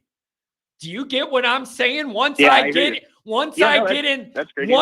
in that room, then your dynamic changes. And it isn't up to you. It's just the way it is. But if I go in there with my USA Today pass and I start nailing Freeman, guess who doesn't have a pass to that room moving forward? USA Today Fighting Irish Wire. Like, Sure. it's a very tough spot to be in, man. But the thing is, Andrew, you would have to face it every day. Are you going to be the one to ask these tough questions and then come back the next day and expect to get called on? And the next day? And then what is Freeman thinking when he's calling on people? It's a very complicated dynamic. But I'm glad you asked this. It's a very intimate room. Everybody knows each other, Andrew. Those media are all friends. They all work the same beat. They have the same schedules. The Irish Breakdown people and the Blue and Gold people and the Irish Illustrated people there and the Daily South Bend Journal, Eric Hansen, all those people are together because they're all living the same life on the same schedule. It's tough, man. It's really, really a tough dynamic. And it's hard to get up there and be the one pushing that angle. So that's just tough. Well, that's great insight, John. And I think that's important for Notre Dame fans to know, and probably why I like you and Mike Singer the best out of the ND media, because you guys probably you don't live in South Bend, and so you can sort of be more freewheeling with your opinion. Andrew, it's tough. Andrew, I've struggled with this all year. If I really wanted to push it, I could do the media credential thing, not through Always Irish, but through the paper. But the issue is, I feel like by doing that, I have to kind of sign up to give up some of what makes my show work. And so it's really kind of messed up, Andrew. The more I rose up to this, to the point to have a media credential, I'm at the point I'm going, is that even good for me and what I'm trying to do? Do you get what I mean? I'm in a weird spot over it. It's a tough dynamic. I'm in a weird spot Absolutely. over it. So it's a weird dynamic, man. But I'm glad you brought it up, and it gave me at least a chance to speak on that. I remember thinking, leaving that Notre Dame that day, Andrew, I remember thinking, I always yell at these media guys for softball questions. I kind of understand how they feel like they're backed up into a wall. And then when Kelly goes to LSU, all those guys started unloading all their Kelly stuff that I was saying all along. But the second he leaves for there, then you started to hear all those stories come out from all those media guys. Like there's a constrictor plate on you when you're doing that. Yeah, there's definitely, I don't want to go down that rabbit hole, but I definitely think Kelly must have mistreated media members there, because not one of them it says anything good about him. But the last thing I wanted to mention is your Patreon compadre there, Goolsby. He deserves to take a victory lap on Hartman. I'll give him that. Yeah. But I think, and I hope he hears this, I think he's being a little bit disingenuous, because I followed a lot of what he has said. And his whole big thing when he was first against Hartman was because he really believed in Tyler Buckner and really believed that that guy could have been developed into a great quarterback. And so I would just call on Goolsby to finish his thought, because I mean, if Goolsby was really in charge of the program and he went with Tyler Buckner, do you really think any of the results would be better? I mean, I don't think so. And I think the results ultimately could be worse. And who's to blame Marcus Freeman? I mean, he was a second-year coach. He was not able to pick his offensive staff last year. So, I mean, the thought would be that Marcus Freeman is supposed to potentially go down with a quarterback that he didn't even pick. I mean, I think if there was one thing that you would compliment Marcus Freeman for in terms of his off-season decisions, it was having the guts to go out and get his own quarterback and try to, call his own future. Yeah. And it's also surprising that Goolsby would criticize him for doing that, because look in the state of Nebraska where Goolsby lives. Look at two Nebraska coaches who really lost their jobs because they went with a freshman young quarterback, and they didn't turn, and they were just like Buckner too. They were both named Martinez. The first guy was Taylor Martinez under Bo Pelini, and then I forget the other Martinez's first name, but under Scott Frost. But they were young quarterbacks, athletic, raw quarterbacks, amazing runners, could not throw the football. And both those coaches rolled with those guys for 4 years, and guess what ended up happening to them? They got fired. And if either one of them would have maybe gone to the portal a year or two sooner and maybe gotten a really good quarterback, Who knows? Maybe their careers would have turned out differently. So I do not fault Marcus Freeman for going and taking a chance and getting Hartman, especially if he had the NIL cash. He just didn't follow through. I mean, you got to bring in the right OC, and you got to address the wide receiver room. I mean, getting a broken down wide receiver from Virginia Tech and then running off Lorenzo Styles was a bad thing, and that's what cost him the season. So I'll end you on that. Yeah. Andrew, man, hey, thanks for jumping in. And thanks for how involved you are with all your stuff too, man. I really do appreciate it. You're everywhere. And also, Andrew, I'll say this while I have you on the air. For Patreon, you're seeing that it's just kind of a different vibe. I would love for you to reach out to me if you have ideas, segments you think people would like for that specific environment. You know more than most from following me and being as engaged as you are. So I would trust your opinion on that. Feel free to give me any ideas of segments or things you want me and Goolsby to do, whatever, man. I would value your opinion on that. Hey, thanks. Thanks, man. Have a good one. Thanks a lot. Appreciate you. Oh, man, these are just tough things to talk about. GH212, you're the man, John. Thanks for all you do. Hey, I'm just the man running the counseling hotline here. Don't mind me. 385 and then 614 is coming up after that. What's up, 385? Hey, buddy. Hey, I didn't want to call, but I heard what everybody was saying. And, man, I defended Freeman on another site, man. And all these dudes started coming. I'm like, how is he great? How is he this? I was like, man, I never knew that there was so much, bitterness between fans, man. I mean, being out here in Utah, supporting the Irish, man, going against everybody in the bars, man, people clowning me arguing for the Irish, how good we are, man. Not only are we a great football program, but a great institution. In 2008, the gold medalists and the silver medalists, females were from Notre Dame. You know what I mean? I never knew that the fans would come at me so hard like that for defending a man that not only embodies what Notre Dame, God, country, Notre Dame. I mean, he brought the boys together on 9/11 and gave them a history lesson because it was important to him in a time fucking country is so divided, where our university has fell from its core values, and they're having a damn drag show there. I never thought that a young Mexican. Oh, God. I can't do it, 385. I turn your volume down. I can't do it. We're doing the politics. I love you, but I just can't. We're not doing it. I can't do it. I want to avoid that. I'm not trying to be mean to you, but I'm not starting all that. No, you're okay. You're okay. Yeah, you're okay. I got you. I got you apologize. back. I don't want to go there because it's going to end bad for everybody. So I don't want to go there. I get the point. I totally get the point. Yeah, I get the point. For that, I'm sorry, John. Like I said, I didn't want to call, but yeah, like I said, man, we know where the season's gone. We know where it's gone, and I'm sorry about my little. That's I just was like, man, all I said was he was a great coach, man. And I didn't realize that everybody was gonna, I came from a rough past, and the fact that this dude is trying to create better athletes, and not just create better men, not just better athletes. I think that's a positive. Yeah. You know what I mean? That's all I really meant, man. And John, I'm a little too hot today, and this is why I don't have no social media. This is why I don't like to comment. But hey, man, I love you guys. I love the fan base. I'm sorry. I don't want to throw you off, man, or throw off the show. I know. It's just frustration. Okay. I know. It's just frustration. I Yeah. get it. Okay, buddy. Have a good one. Buddy, have a good week, okay? Yeah, thanks, man. It's a bye week. I'll make it somehow. I'll make it. 614, what's going on? Hello. Hello. Hey, John. Look, I'm just a wonderful Monday. I'm in Columbus, Ohio. Oh boy! And, congratulations. Unfortunately, I'm a Notre Dame fan since 2015, and what a mistake! What a mistake! I don't know who drug me into this, but.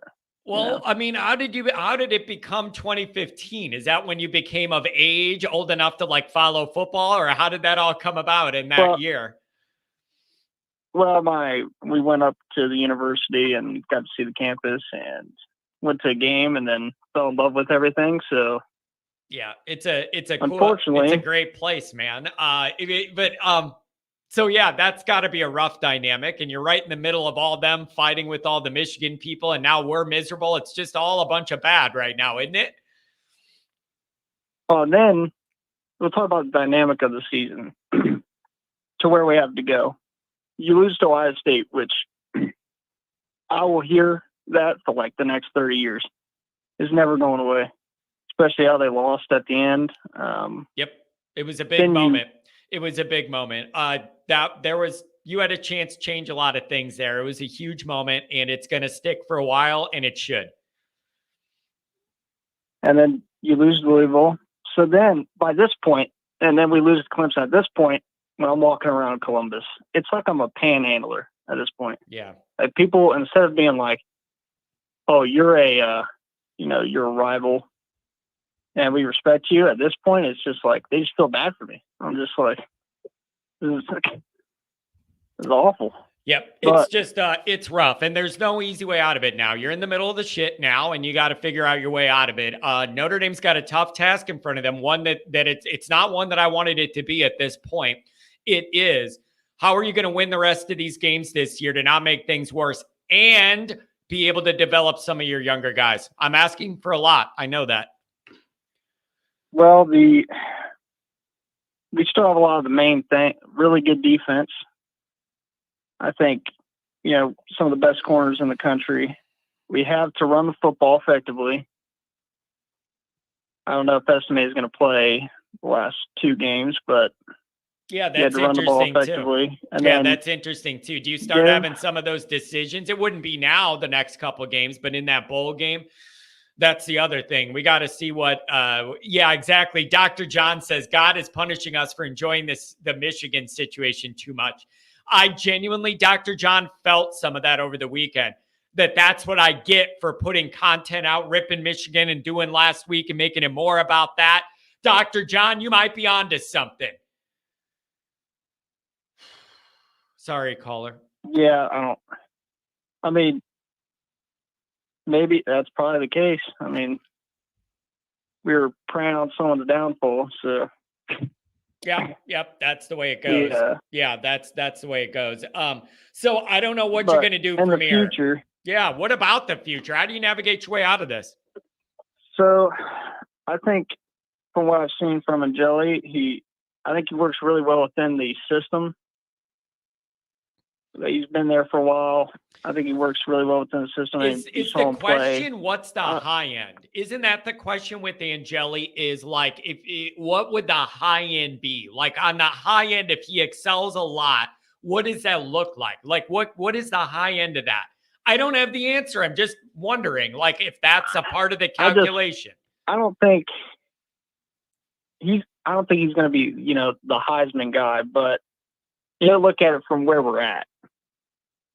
So, next year, unless we pull someone from the transfer portal, we tried it and it didn't go as planned. I think because of the way Notre Dame's built, that you have to have a quarterback that works well within the system, as limited as it is right now. Now, it might be if they keep Parker, which I'm from Columbus, and people here would already have his number. they would have already kicked him out. But maybe it's building within the system another year. Angeli's been in the system and he has to play consistent. And you have to stick with what you do. That's play defense, run the ball down their throat, and then do some play action, get Angeli a couple, down the field throws. Yeah, down the field throws. Imagine that, stretching the field with regularity. Imagine that. Wait, what is that? I know that's wild. What do you think this is? Madden on your PlayStation? So I don't know, man. Notre Dame's just got some really tough decisions to make here. I'll ask you what I've asked some of the other callers. Do you believe Marcus Freeman sees what we see with the offense and is going to make an offensive coordinator change, or will he double down and tell you year 2 of this is going to get way better? What do you think he's going to do? Marcus Freeman, he's not going to say it publicly, okay? But when we looked at that camera, during that game, you saw the dumbfounded face that he had.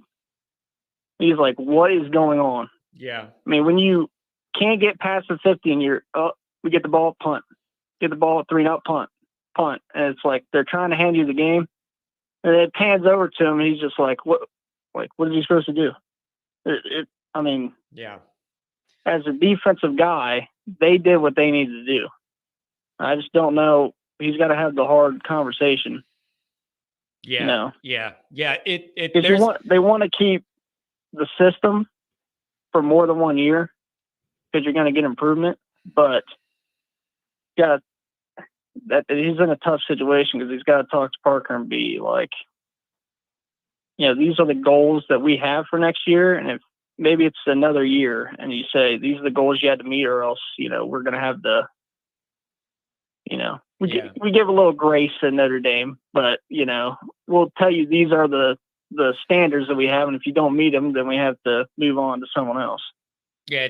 It's a tough place to be. And next year doesn't start out any easier. Whatever you're going to do at the OC, whatever you're going to do with the quarterback position, you're going to Texas A&M to start it all out. So nothing's getting easier for Notre Dame. Like the way this is setting up, there are big decisions coming down the road for Marcus Freeman that are going to shape a lot of this, and it's becoming crunch time. So he's going to have to make some tough choices. Anything else, my friend? Thank you for giving me a call on a miserable Monday. Thank you. I mean, John, are you saying next year's going to be worse? We're not even going to make it through the first month again? I'm just saying it doesn't get any easier. If you're wanting to look ahead to next year, you go to the SEC and a big road game to open, and you have no idea what you're doing at quarterback. That's a tough start, man. That is uncertainty to the max. Uncertainty to the max. The bowl game. Oh, baby. Yeah, I can't wait to see, the bowl game, if we play LSU and we lose to that, bro, I'll lose it. Bro. The most Notre Dame thing of all time would be for Notre Dame and Brian Kelly to be in a meaningless bowl game. And all we are is talking shit back and forth, me and the LSU people, them and me, over a game that doesn't move the needle at all because both teams failed this year. Nothing could be more Notre Dame than that. That's probably where we're headed. Thank you for the call today, man. Thank you for the call. All right, you have a good day, John. Thanks a lot, buddy. I appreciate it. All right. That's going to be it for the show. There's still a bunch of callers. We've gone over 2 hours already, and some of this is getting dark. I understand the frustration. You guys got to also understand, though, why I just can't let it go with when we go down certain paths. I just can't do it. It's a YouTube problem. It's a business problem. It's dividing up our listeners on politics. It's all that shit. Can we just be mad about the football and leave it at the football?